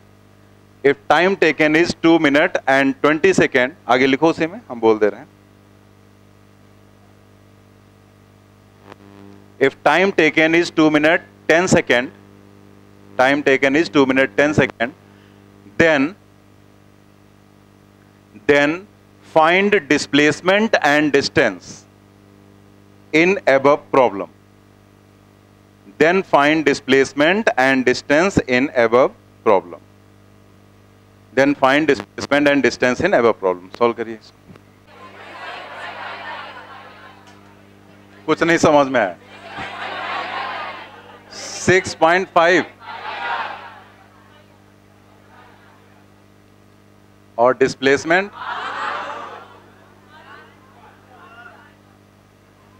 हाँ बात एक ही है, R√2 कहो चाहे √2R को, तो यही आया ना, तो ये आया, तो बिल्कुल सही है दोनों आंसर्स। तो इसमें अगर हमें टाइम ऐसे कभी दे दिया जाए इस तरह से, तो कैसे हम लोग करेंगे, इसी चेंज को आपको यहां पर दिखाना था। तो एक बार हम लोग देख लेते हैं। अब देखो एक बात पहले और समझो कि जैसे हमने पीछे किया, पूरी लैंग्वेज लिखी, ठीक है, तो वैसे ना लिखकर डायरेक्ट उसको लिखते हैं। अब आप देखो यहां पर जैसे एग्जाम में क्वेश्चन आएगा तो ऐसे थोड़े सब लिखना है, टाइम लिखना है। अब यहां पे number of round, total number of round, आप देखो यहां पर क्या है, टोटल नंबर ऑफ राउंड का मतलब टोटल टाइम और डिवाइडेड बाई एक राउंड का टाइम, वही तो होगा ना।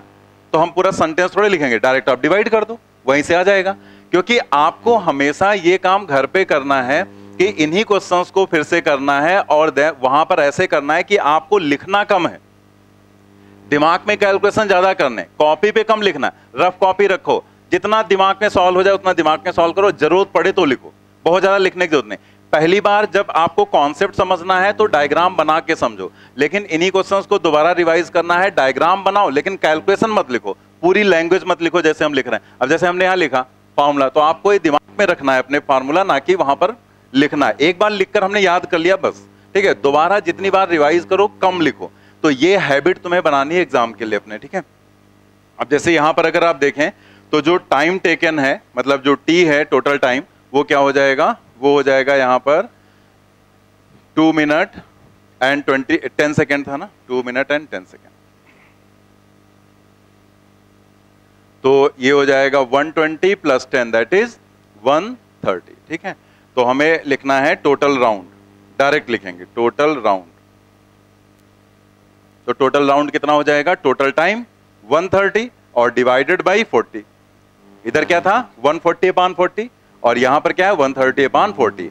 तो ये सॉल्व करेंगे तो 3.25 आ जाएगा, तो 3.25 राउंड।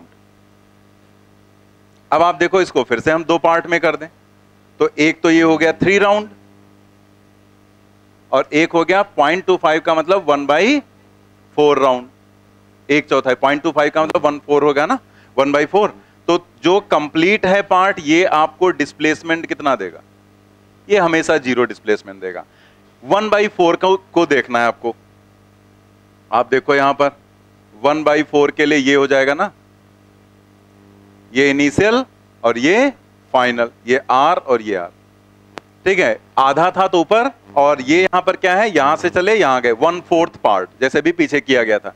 तो ये डायरेक्ट वाली डिस्टेंस आपको देखनी है, इसी को हम डिस्प्लेसमेंट कहेंगे। और ये अभी पीछे हम लोगों ने देखा था R² + R²। ये कैलकुलेशन जो है ये पूरी फिजिक्स में बहुत यूज होता है, तो इसको सीधे याद रखो कि कभी भी कोई दो चीजें ऐसे हैं तो वो R√2, इलेक्ट्रिक फील्ड होगी E√2, magnetic field B√2, direct याद रखो। तो ये R√2 हो जाएगा, ये डिस्प्लेसमेंट हो जाएगा। तो ये हमें जो डिस्प्लेसमेंट दे रहा है वो हमें दे रहा है displacement that is equal to R√2। यही हमारा आंसर हो जाएगा। डिस्टेंस निकालना बहुत ही आसान है, डिस्टेंस के लिए तो कोई प्रॉब्लम ही नहीं, हम इधर लिख देते हैं। डिस्टेंस क्या हो जाएगा R और into total number of round 3.25 that is 6.5 pi R। जल्दी से नोट कर लो जिन लोगों का नहीं हो पाया।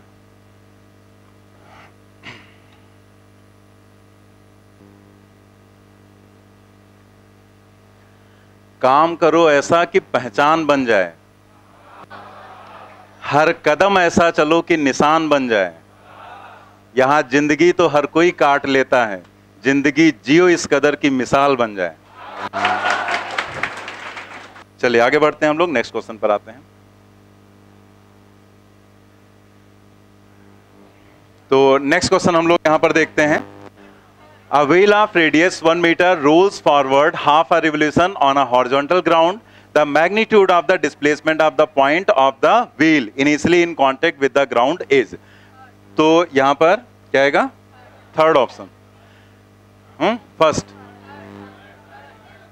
चलिए देख लेते हैं यहां पर कि जो कंडीशन आपको दी गई है वो एक्चुअल में क्या है। तो जैसे हम यहां पर पहले ऐसे डायग्राम बना देते हैं। देखो रोल करने को कहा गया है, रोल और रोटेट करना दोनों में अंतर होता है। रोल करने का मतलब क्या होता है, जैसे रोटेट करने का मतलब होता है कोई चीज अपनी ही जगह पर घूमे।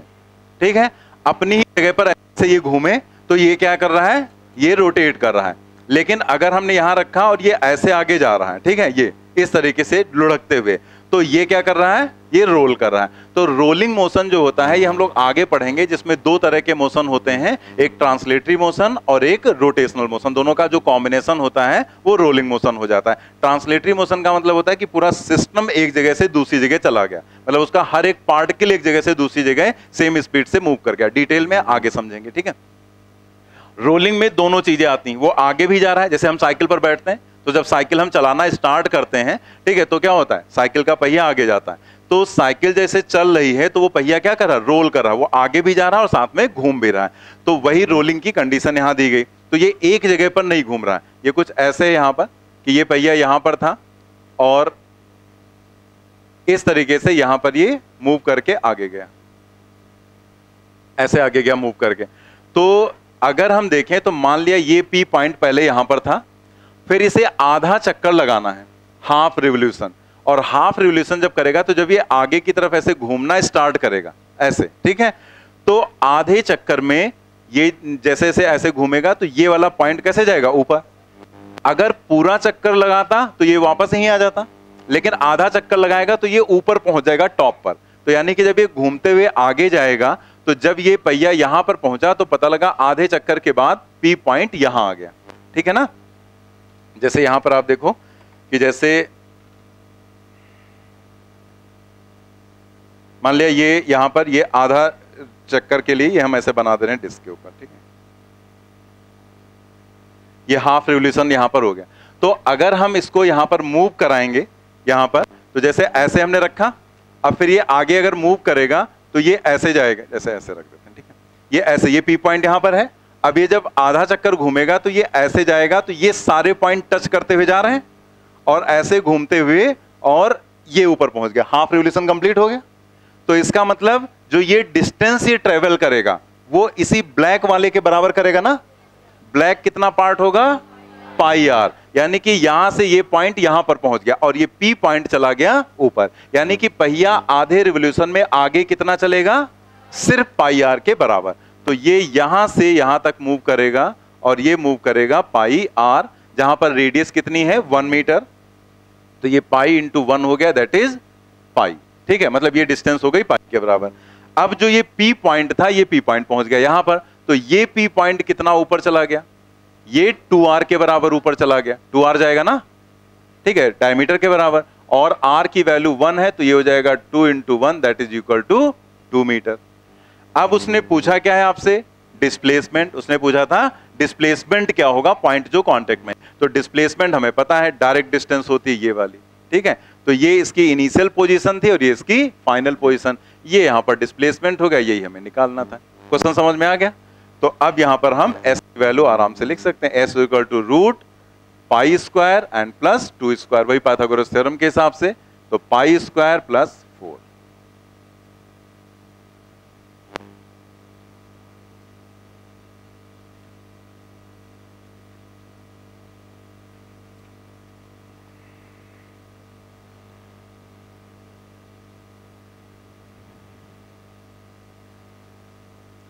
अगर ये रोल ना करता, रोटेट करता, तो पहला आंसर सही हो जाता। तो इसलिए लैंग्वेज हमें ध्यान रखनी है हमेशा। मान लो यही क्वेश्चन दे दिया गया, अब ये यूजुअल क्वेश्चंस हो जाते हैं, तुरंत आ जाता है दिमाग में, यहीं पर मान लिया रोलिंग के बजाय रोटेट करना लिख देते, तो रोटेशन का मतलब अपनी एक्सिस पर घूमेगा, तो जस्ट ये हाफ रिवोल्यूशन में ऊपर जाता सिर्फ, तो यहीं रहता, बस ये ऊपर पहुंच जाता, तब इस P पॉइंट का डिस्प्लेसमेंट कितना होता, 2r, तब आंसर 2 मीटर हो जाता। लेकिन यहां रोल कर रहा था तो ये सिचुएशन होगी। चलिए जल्दी से नोट करेंगे, आगे बढ़ेंगे हम लोग।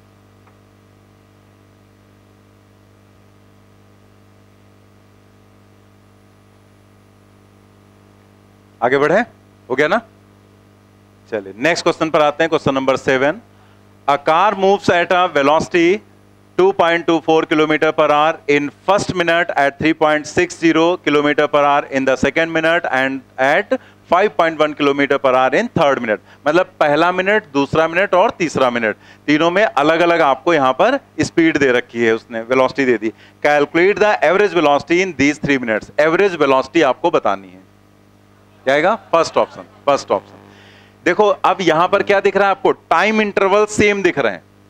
जैसे अगर आप देखो तो उसने यहां पर कहा फर्स्ट मिनट सेकंड, तो पहला मिनट, जैसे फर्स्ट मिनट सेकंड मिनट कहते हैं तो ड्यूरेशन तो 1-1 मिनट का होगा ना। जैसे कहा जाता है फर्स्ट आवर तो 1 घंटा हुआ, सेकंड आवर मतलब वो फिर आगे का 1 घंटा और, फिर थर्ड आवर मतलब आगे का और, तो ये आगे भी हम समझाएंगे आपको। तो ये हो गया फर्स्ट मिनट, ठीक है, ये हो गया सेकंड मिनट और ये हो गया थर्ड मिनट। लेकिन अगर आप ड्यूरेशन देखेंगे तो ड्यूरेशन पहले मिनट का भी 1 ही मिनट होगा, दूसरे मिनट का ड्यूरेशन देखेंगे तो दूसरा मिनट ज्यादा थोड़े हो जाएगा, रहेगा तो 1 ही मिनट का, और तीसरा 1 मिनट का, ये भी मतलब पहला 1 मिनट खत्म हुआ तो वहां से दूसरा स्टार्ट हो जाएगा, ये आगे हम लोग समझेंगे भी, और यहां पर तीसरा मिनट। तो उसने वेलोसिटीज आपको यहां पर क्या दे रखी है, पहले में दिया है उसने 2.24, ठीक है, किलोमीटर पर आवर। दूसरे में उसने दिया आपको 3.60 किलोमीटर पर आवर, और तीसरे में उसने दिया 5.18 किलोमीटर पर आवर, ठीक है। तो आप यहां देखो कि टाइम ड्यूरेशन सेम है। अब इसमें जैसे अगर आप यहां सोचो कि वो शॉर्टकट आपको क्या था, जैसे यहां सोचो कि आपको नहीं पता होता तो आप यही सोचते कि भाई ये किलोमीटर पर आवर में है और नीचे टोटल टाइम है, तो total distance upon total time करें, यही तो करते। और टोटल डिस्टेंस जब निकालते तो ये आर में, ये मिनट में, तो इसको कन्वर्ट करना पड़ता। फिर आप डिस्टेंसेस निकालते, फिर टोटल टाइम, तो बहुत ज्यादा कॉम्प्लिकेटेड हो जाता है। लेकिन अगर हम यहां देखें तो सब टाइम इंटरवल इक्वल है, तो हमें पता है कि अगर टाइम इंटरवल इक्वल है और स्ट्रेट जा रहा है सीधे सीधे, तो अगर स्ट्रेट जा रहा है तो जो स्पीड होगी वही वेलोसिटी हो जाएगी, एवरेज स्पीड एवरेज वेलोसिटी। अगर वो स्ट्रेट जाता है बिना अपनी डायरेक्शन चेंज किए हुए तो एवरेज स्पीड एवरेज वेलोसिटी बराबर होती है ना, पीछे लिखवाया गया।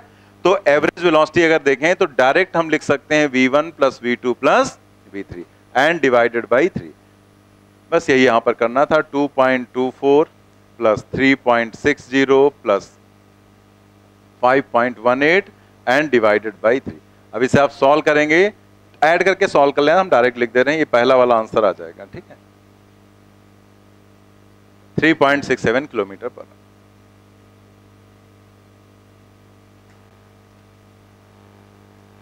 जब आप प्रैक्टिस करो, रिवाइज करो, तो यही सब चीजें देखनी होती है। जैसे आपने देखा यहाँ क्यों लगाया, तो अब आप सोचो ये हमें कहाँ बताया गया था, वापस वहां पर जाओ, फिर वहां देखो हमें क्या बताया गया था, क्यों फार्मूला ये यूज किया, तो वहां लिखा हुआ मिलेगा इक्वल टाइम इंटरवल, तब आपके दिमाग में क्लिक करेगा अच्छा इक्वल टाइम इंटरवल है इसलिए हमने ऐसे कर लिया यहाँ पर। तो जब चीजें बार बार रिलेट करोगे तो धीरे धीरे आपको चीजें समझ में आने लगी अच्छे से। नेक्स्ट देखते हैं क्वेश्चन नंबर 8 वही क्वेश्चन है 2023 वाला जो आपके यहाँ पूछा गया, सेकेंड ऑप्शन, आसान सा क्वेश्चन था, एक लाइन का।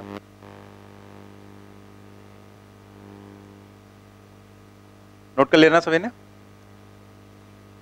A vehicle travels half the distance with speed v and the remaining distance, तो आधी बचेगी जब आधी उसने ट्रेवल कर लिया, remaining distance with speed 2v, its average speed is, क्या होगा, सेकेंड। आधी आधी डिस्टेंस है, वही हम डायरेक्ट फॉर्मूला, कुछ नहीं करना हमें, बस जस्ट यहां पर ये क्या है s/2 और ये भी s/2 है, इसमें उसने रखा v और इसमें उसने रखा 2v, तो आपको निकालना है एवरेज। तो एवरेज निकालना है, हमें पता है कि जब डिस्टेंसेस इक्वल होंगी तो फॉर्मूला लगेगा 2v1 v2 divided by v1 plus v2, v हो गया, ये 2v हो गया यहाँ पर, और नीचे हो जाएगा v प्लस 2v, ये 2 times 2 into we into 2v, ये 2 छूट गया था, v प्लस 2v, तो यहाँ पर क्या आ जाएगा, ऊपर आ जाएगा 4v स्क्वायर, नीचे आ जाएगा 3v, एक v कैंसिल, क्या आ जाएगा 4v divided by 3। Second option correct हो जाएगा। तो यही चीज हम आपको बताते हैं कि जैसे फिजिक्स में डेटा थोड़ा बहुत बदला जा सकता है। जैसे हमने जब क्लास में कराया तो हमने वो एग्जाम्पल में v1 और v2 ले लिया, उसने क्या किया, v1 और v2 की जगह v और 2v रख दिया, तो ये तो चेंज किया जा सकता है, बाकी क्या कोई चेंज है, कोई चेंज नहीं, जस्ट जहां v1 v2 था वहां हमने v और 2v रख दिया, सॉल्व कर दिया तुरंत।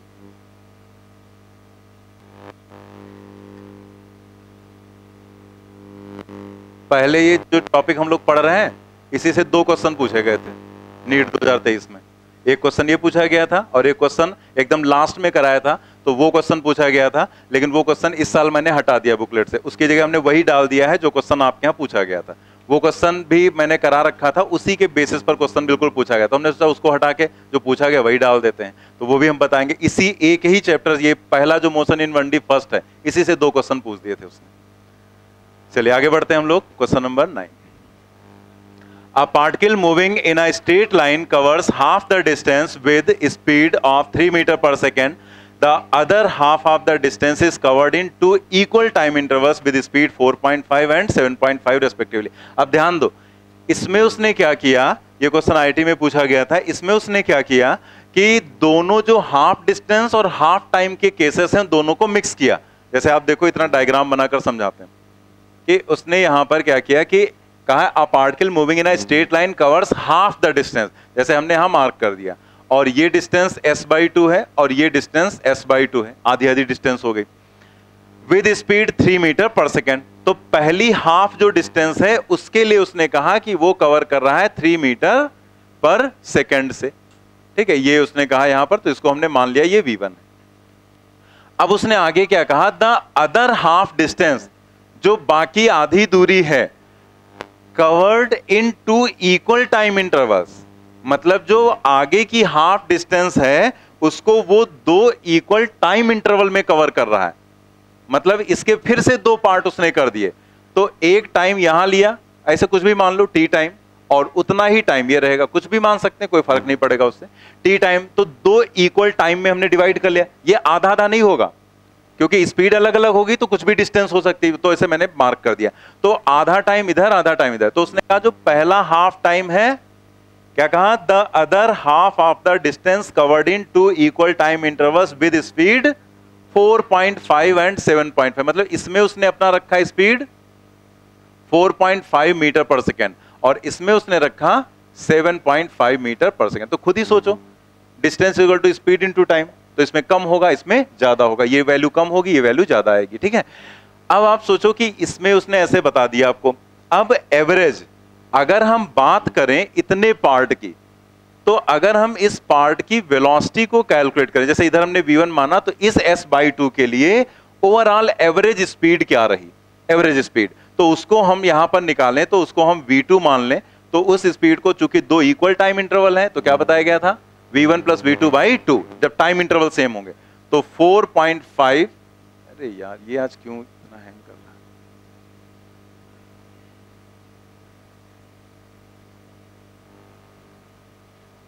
सेव भी नहीं था, चला ही गया होगा, है।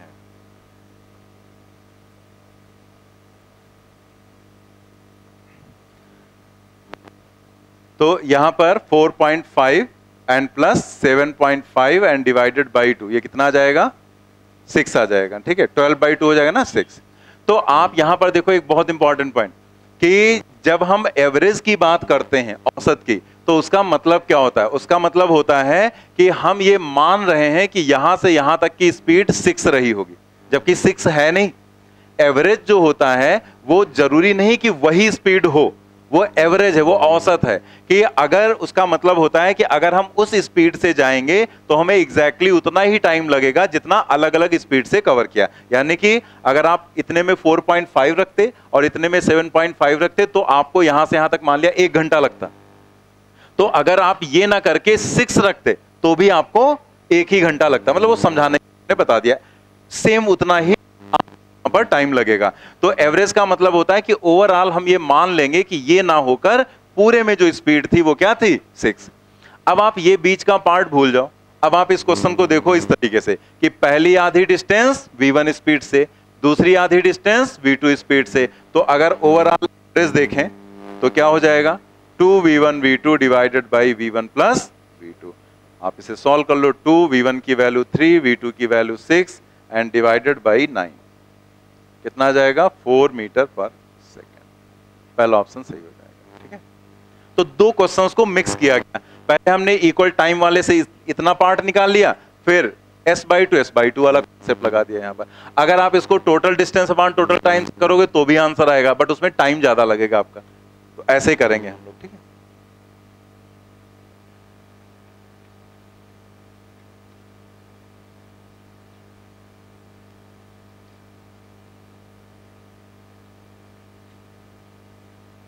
नोट कर लिया आपने। चलिए नेक्स्ट क्वेश्चन पर आते हैं, क्वेश्चन नंबर 10।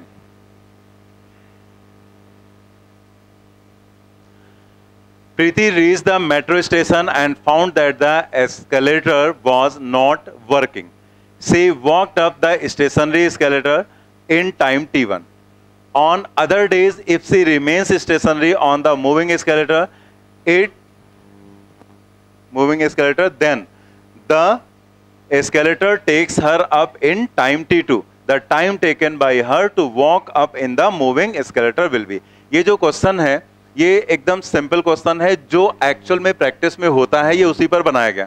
जैसे जब आप कहीं मेट्रो स्टेशन पर जाते हैं या किसी मॉल में जाते हैं तो वो स्टेयर्स होती है ना मूविंग वाली, उसी को एस्केलेटर हम लोग बोल रहे हैं। तो उन स्टेयर्स पे क्या होता है, 3 सिचुएशंस होती हैं। कभी कभी ये होता है कि वो बंद रहता है, कुछ खराब हो गया या बहुत रात में भी बंद कर दिए जाते हैं, तो वो बंद है। तो जिस समय वो बंद होता है उस समय क्या करना होता है, चल के ही जाना पड़ता है, ठीक है। तो हम लोग उसके ऊपर चल के जाते हैं। लेकिन कभी कभी क्या होता है, जब वो चल रहा होता है तो हम गए आराम से, खड़े हो गए आलसियों की तरीके से और फिर ऊपर चले गए। एक सिचुएशन ये आती है कि कुछ लोग बहुत जल्दी में होते हैं, वो जब चल रहा होता है तो उसके ऊपर भी चलना शुरू कर देते हैं, कभी कभी इसी चक्कर में नीचे भी आ जाते हैं। तो वो सिचुएशन भी होती है। तो यानी कि 3 कंडीशंस हैं, एक तो वो बंद है, और दूसरा वो मूव कर रहा है लेकिन हम चुपचाप खड़े हुए हैं, और तीसरी कंडीशन की वो भी स्केलेटर भी चल रहा है और हम भी उसके ऊपर मूव कर रहे हैं, ठीक है। तो उन तीनों सिचुएशंस को यहां पर दिखाया गया है। तो उसी पर बेस्ड क्वेश्चन आपको दिया जा रहा है कि यहां पर कहा गया है जो कंडीशंस है। तो हम आगे नेक्स्ट पेज पे कर देते हैं, ठीक है। कि जैसे यहां पर ऐसे मान लेते हैं कि इतनी ऊंचाई तक जाना है, ठीक है, ऐसे सिंपल बना देते हैं ऐसे, और ये डिस्टेंस कितनी है s। तो जैसे यहां पर अगर हम लोग देखें तो ये स्केलेटर हो गया और यहां से यहां तक जाना है s डिस्टेंस, ठीक है।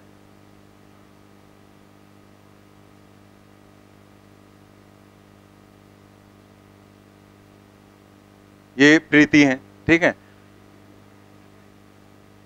इनकी स्पीड है v1 और जो स्केलेटर है उसकी स्पीड हमने मान ली v2, ठीक है। मतलब इंडिविजुअल जो स्पीड्स हैं वो अलग अलग हैं, ये v1 और ये v2। तो v1 और v2 स्पीड इंडिविजुअली है, मतलब ये अगर चलेगी अपने आप तो इसकी स्पीड v1 रहेगी, और ये अगर स्केलेटर चलेगा तो उसकी स्पीड v2 रहेगी, ठीक है।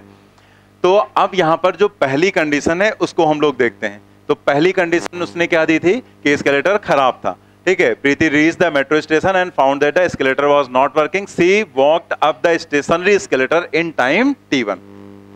तो हम यहां पर लिखेंगे when only Preeti is moving. तो उसको जो टाइम लग रहा है वो कितना लग रहा है, t1।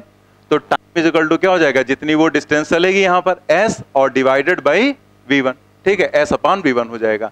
तो हमें ये पता है कि हमें v1 v2 नहीं पता है, वो हमने माने हैं तो वो निकालने पड़ेंगे, तो हम पहले लिख दे रहे हैं v1 इज इक्वल टू क्या हो जाएगा, s अपॉन t1, ठीक है। ऐसे ही अगर आप देखें यहां पर when only skeletal is moving, फिर दूसरी कंडीशन क्या थी कि जो स्केलेटर था वो मूव कर रहा था तो वो खड़ी हो गई यहां पर। तो जब अब ये मूव नहीं करेगी, जो स्केलेटर है सिर्फ वो मूव करेगा, तो उसकी स्पीड क्या है v2। तो जिस स्पीड से वो मूव करेगा उसी स्पीड से वो ऊपर जाएगी। तो इसका मतलब अब इसकी स्पीड क्या रहेगी, v2, क्योंकि खुद तो ये चलेगी नहीं, तो ये v2 स्पीड से जाएगी। तो जो टाइम लग रहा है वो t2, तो वो हो जाएगा s अपॉन v2। तो यहां से हमें v2 की वैल्यू पता चल जा रही है s डिवाइडेड बाई t2, ठीक है। When both are moving, मतलब प्रीति एंड स्केलेटर दोनों ही मूव कर रहे हैं, तो उसने यही पूछा है when both are moving। Question में यही तो लिखा गया, क्वेश्चन में लिखा गया है the time taken by her to walk up on the moving escalator, मतलब वो मूविंग स्केलेटर के ऊपर अगर चले तो उसको कितना टाइम लगेगा। तो यहां पर वो जो टाइम हो जाएगा t, वो क्या हो जाएगा, t is equal to distance तो वही है लेकिन स्पीड ये भी मूव कर रही है और स्केलेटर भी मूव कर रहा है, तो total speed v1 plus v2 हो जाएगी। तो यहां पर v1 प्लस v2, भाई जैसे आप सोचो कि जब दोनों ही चलेंगे तो समय कम लगेगा ना, तो टाइम कम लगेगा, तो आप सोचो स्पीड ज्यादा हो गई तो टाइम कम हो गया। तो यहां पर v1 v2 की वैल्यू डाल दो आप, v1 की value s divided by t1 और ये हो जाएगा s डिवाइडेड बाई t2। तो यहां से अगर आप देखो तो s कॉमन ले लेंगे, 1 upon t1 plus 1 upon t2, that is ये कैंसिल हुआ, ये सॉल्व करेंगे तो ऊपर आ जाएगा t1 t2 और नीचे आएगा t1 प्लस t2।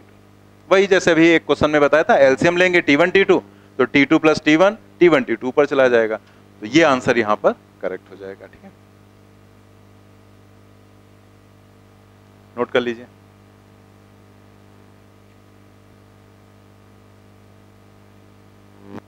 तक हो गया ना। नेक्स्ट जो क्वेश्चन है वो है एनसीईआरटी का और वो भी डिस्टेंस और डिस्प्लेसमेंट का है। तो वो जैसे उसके बाद फिर अलग टाइप के क्वेश्चन स्टार्ट होंगे, उसके लिए पहले हमें पढ़ना रहेगा। तो वो लास्ट क्वेश्चन है जिसपे अभी डिस्प्लेसमेंट या एवरेज स्पीड एवरेज वेलोसिटी की बात की जा रही, ठीक है। तो देखते हैं हम लोग ये question. A man walks on a straight road from his home to market 2.5 kilometer away when a speed of 5 kilometer per hour. Finding the market closed, he instantly turns and walks back home with a speed of 7.5 kilometer per hour.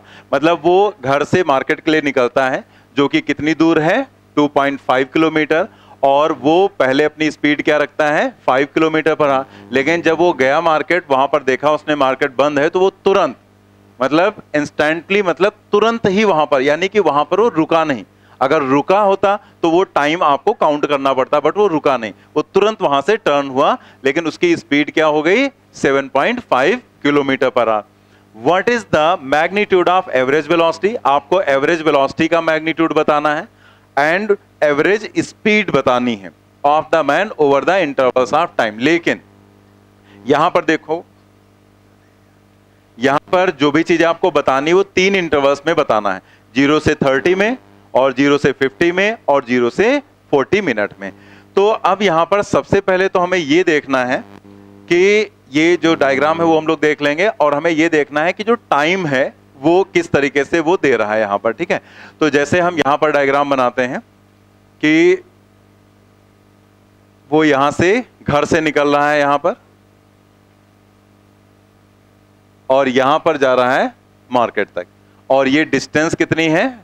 1 minute एक काम करना, अभी 1 minute diagram में थोड़ा सा हम जगह ले लेते हैं, क्योंकि कुछ चीजें लिखनी रहेंगी। आप भी ऐसे ही करना, अभी चाहे पहले देख लो, थोड़ा ऊपर से जगह छोड़ दिया हमने, ठीक है। तो ये होम हो गया और ये हो गई मार्केट यहां पर, ठीक है। ये जो डिस्टेंस है वो है 2.5 किलोमीटर, और रिटर्निंग के लिए वो आएगा उसी रोड पर, लेकिन हम उसे नीचे दिखा दे रहे हैं इस तरीके से, ठीक है, कि वो वैसे ही वापस आएगा, बस उसको नीचे दिखा दिया रिटर्निंग की कंडीशन, तो जितना गया उतना ही वापस आया। अब वो जब यहां से चलता है तो जो उसकी स्पीड है वो 2.5 उसकी स्पीड है यहां पर 5 किलोमीटर पर आवर, ठीक है। और जब वो यहां से रिटर्न होता है,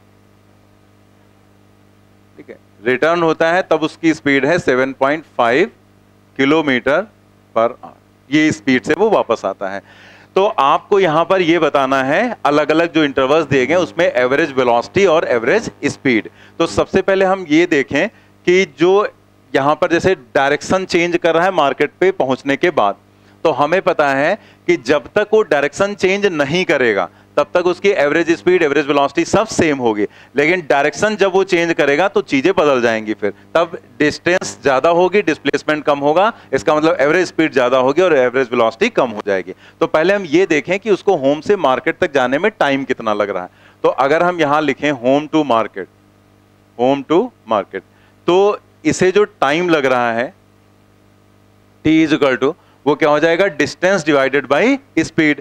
तो डिस्टेंस यहां पर कितनी है 2.5 किलोमीटर, और स्पीड कितनी है 5 किलोमीटर पर आवर, यानी कि 0.5 आवर, ठीक है, यही हो जाएगा ना 0.5 आवर। और 0.5 आवर का मतलब 30 मिनट, 30 मिनट, आधा घंटा है ना। तो 0.5 को 60 से मल्टीप्लाई कर दो तो कितना होगा 30 मिनट, यानी कि ये जो लोकेशन है वो 30 मिनट में ये वहां पर पहुंच जाएगा। अब दूसरा टाइम भी देख लेते हैं। दूसरा टाइम हमें देखना है मार्केट से होम तक के लिए, तो वो टाइम क्या होगा, अगेन डिस्टेंस अपॉन स्पीड। तो मार्केट से होम तक की डिस्टेंस तो उतनी ही है 2.5, तो हमने यहां लिखा 2.5 किलोमीटर, लेकिन जो स्पीड है वो 7.5 किलोमीटर पर आवर है।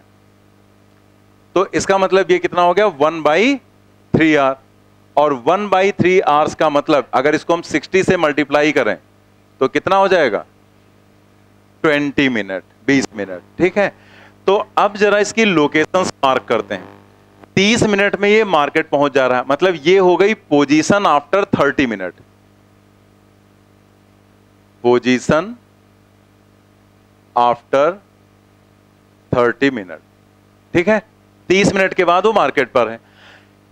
फिर है 20 मिनट इसको रिटर्न होने में लगा, तो 30 मिनट जाने में और 20 मिनट वापस, तो टोटल हो गया 50 मिनट हो गया। इसका मतलब 50 मिनट के बाद उसकी ये पोजीशन होगी। Then this is position after 50 minute, 50 minute में ये पोजीशन हो गई। तो अगर हम तो यहां पर बीच में इस लोकेशन पर अगर यहां से यहां तक टोटल उसको लगा है 20 मिनट, तो 10 मिनट में वो बीच में होगा ना, बिल्कुल बीच में यहां पर होगा। तो ये 30 मिनट और 10 मिनट ये, तो टोटल कितना हो गया 40 मिनट, यानी कि ये पोजीशन हो जाएगी उसकी पोजीशन आफ्टर 40 मिनट। और ये जो डिस्टेंस है ये वाली डिस्टेंस हो जाएगी 2.5 डिवाइडेड बाई 2 किलोमीटर, क्योंकि 10 मिनट में वो आधी डिस्टेंस ही कवर कर पाएगा। और इधर का भी हो जाएगा 2.5 डिवाइडेड बाई 2 किलोमीटर। ठीक है, ये भी 2.5 आधा आधा हो जाएगा। पूरा क्वेश्चन समझ में आ गया ना? कोई क्वेश्चन में दिक्कत तो नहीं? तो अगर ये समझ में आ गया तो यही समझना ही था हमें, आगे तो सब कुछ आसान ही है। हमें यही समझना था कि उसकी पोजीशंस कहां पर होंगी इतने इतने समय के बाद। अब सोचो, आपसे उसने कहा 30 मिनट, 0 से 30 मिनट में आपको एवरेज स्पीड एवरेज वेलोसिटी बतानी है, क्या हो जाएगी? 5 ही तो हो जाएगा, क्योंकि 5 से ही तो जा रहा है, निकालने की जरूरत ही नहीं। डिस्टेंस और डिस्प्लेसमेंट दोनों बराबर रहेंगे ना मार्केट तक, तो वो इतने से चलेगा। अगर आप निकालोगे भी total distance upon total time, तो ये जो टाइम निकाला है वो यहीं से तो निकाला है, तो घुमा फिरा के आएगा तो वही। तो वो तो पहले से दिया है कि वो 5 किलोमीटर से गया। तो हम लोगों ने पढ़ रखा है कि जब तक वो अपनी डायरेक्शन चेंज नहीं करेगा तब तक एवरेज स्पीड और एवरेज वेलोसिटी दोनों क्या होंगी? सेम। तो कितना हो जाएगा? 5 किलोमीटर पर आवर। ठीक है, यानी कि अगर हम पहले पार्ट का आंसर लिखें यहां पर, तो 0 to 30 मिनट, तो हम सीधे सीधे लिख सकते हैं कि एवरेज वेलोसिटी, जैसे उसने पहले आपको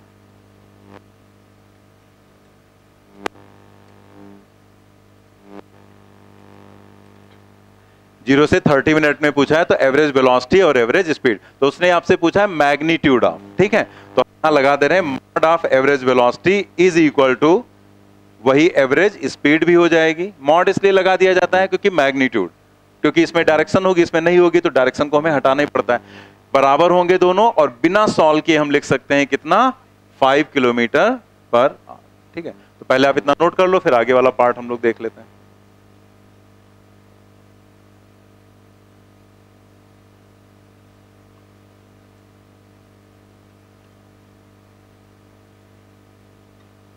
इसका एक पार्ट कुछ एग्जाम्स में पूछा भी गया है, जैसे पहले बहुत सारे एग्जाम्स होते थे ना, तो में भी एक बार इसका क्वेश्चन पूछा गया था, मेडिकल का एग्जाम होता था।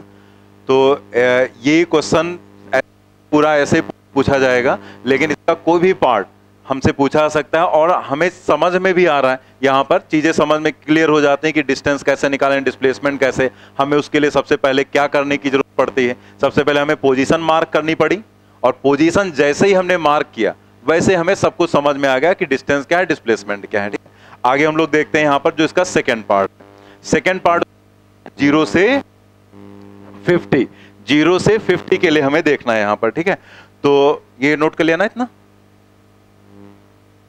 अब हम सेकंड वाले पार्ट को देखते हैं, 0 to 50 मिनट, 0 से 50 मिनट के लिए। तो हम सबसे पहले देखेंगे एवरेज वेलोसिटी। तो एवरेज वेलोसिटी अगर हम देखें तो अगेन हम वही लिखेंगे ना, displacement and divided by time. Short में लिखेंगे, पूरा बार बार क्या लिखना, मतलब तो हमें पता है टोटल डिस्प्लेसमेंट जो भी होगा टोटल टाइम। तो अगर हम 0 से 50 की बात करें तो 50 मिनट के बाद वो कहां आ गया? वापस घर पे आ गया। तो डिस्प्लेसमेंट कितना?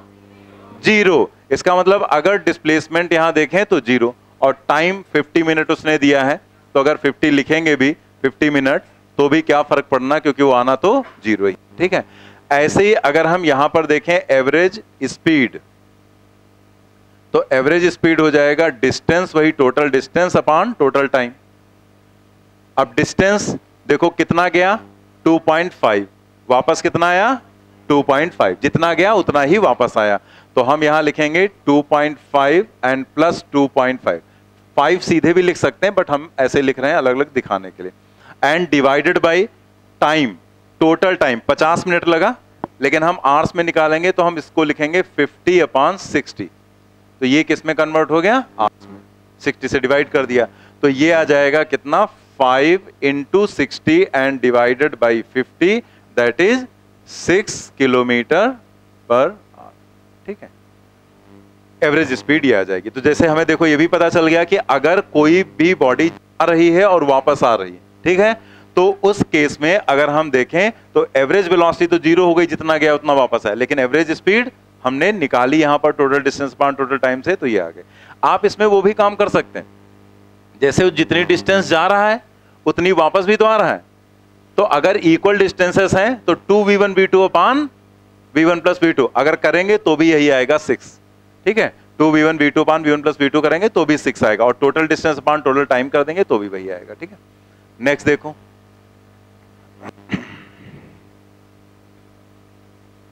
तीसरा था 0 to 40।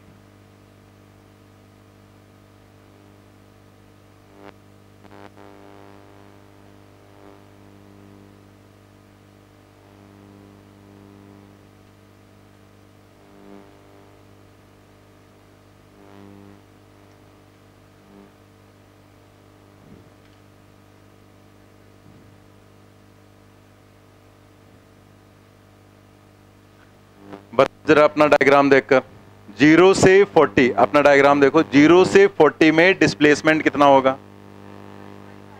2.5 divided by 2। जैसे 40 पर यहां है ना, और स्टार्टिंग उसकी होम पर थी, तो भले ही वो घूम कर यहां आया है, लेकिन जो विस्थापन होता है डिस्प्लेसमेंट वो तो डायरेक्ट डिस्टेंस होती है ना, तो वो डायरेक्ट डिस्टेंस कितनी होगी? 2.5 बाई 2 किलोमीटर। तो यहां पर हमने डिस्प्लेसमेंट लिखा 2.5 डिवाइडेड बाई 2 किलोमीटर, और टाइम तो पता ही 40 मिनट, उसको आवर्स में कन्वर्ट कर लेंगे तो 40 डिवाइडेड बाई 60 ये आ जाएगा इतने आवर्स। सॉल्व करते हैं इसे, तो ये 2.5 इंटू 60 एंड डिवाइडेड बाई 80। जैसे 2 नीचे ले आए 60 ऊपर चला गया, तो यहां से ये 0 हट जाएगा और ऊपर कितना आ जाएगा? 15 divided by 8 kilometre per our. हमने ऐसे इसको इसलिए सॉल्व किया, अगर आप एनसीईआरटी में आंसर्स देखेंगे तो आपको ऐसे ही आंसर्स मिलेंगे। तो बाकी तो ये तो एग्जाम के ऑप्शंस पर डिपेंड करेगा, क्वेश्चन पर अगर कोई ऐसा दिया गया, अगर वो डेसिमल में देगा तो सॉल्व कर लेना डेसिमल में, ऐसे दिया गया तो ऐसे ही कर लेना, वहां पर ऐसे हम एवरेज स्पीड निकाल लेंगे।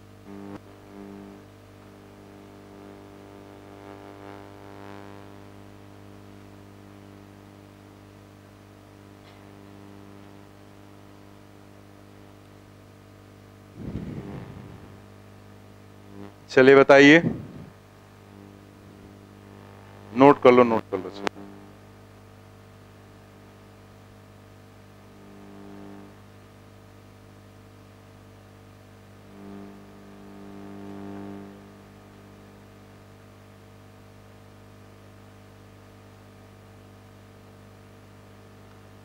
डायग्राम देखकर, आप अपना डायग्राम देखकर बताइए कि 0 से 40 में डिस्टेंस कितनी होगी?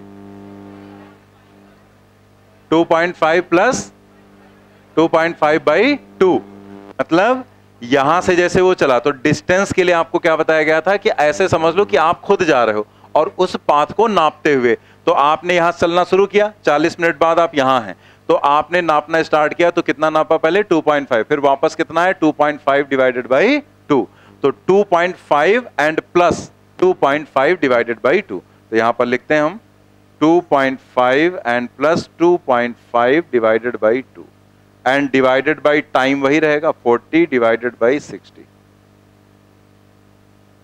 ये अगर हम सॉल्व करें तो ये 7.5 आएगा, ये 5 हो जाएगा ना मल्टीप्लाई करके, 7.5 डिवाइडेड बाई 80 और इंटू 60। फिर से इसको हटाएंगे और इन दोनों को मल्टीप्लाई करेंगे तो 45 divided by 8 kilometre per hour आ जाएगा। ठीक, तो यहां तक आपका एवरेज स्पीड, एवरेज वेलोसिटी था, डिस्टेंस डिस्प्लेसमेंट था, उससे रिलेटेड आपके यहाँ पर क्वेश्चंस थे। और इसके बाद जब आप नेक्स्ट टर्न पे आएंगे तो हम लोग पढ़ेंगे वहां पर कि इंस्टेंटेनियस स्पीड क्या है, इंस्टेंटेनियस वेलोसिटी क्या होती है, और एक्सेलरेशन क्या होता है, एवरेज, वहां पर सारी चीजें हम लोग आगे पढ़ेंगे। और मेन जो पढ़ेंगे वो इक्वेशंस ऑफ मोशन रहेंगी, वो हम लोग पढ़ेंगे। ठीक है।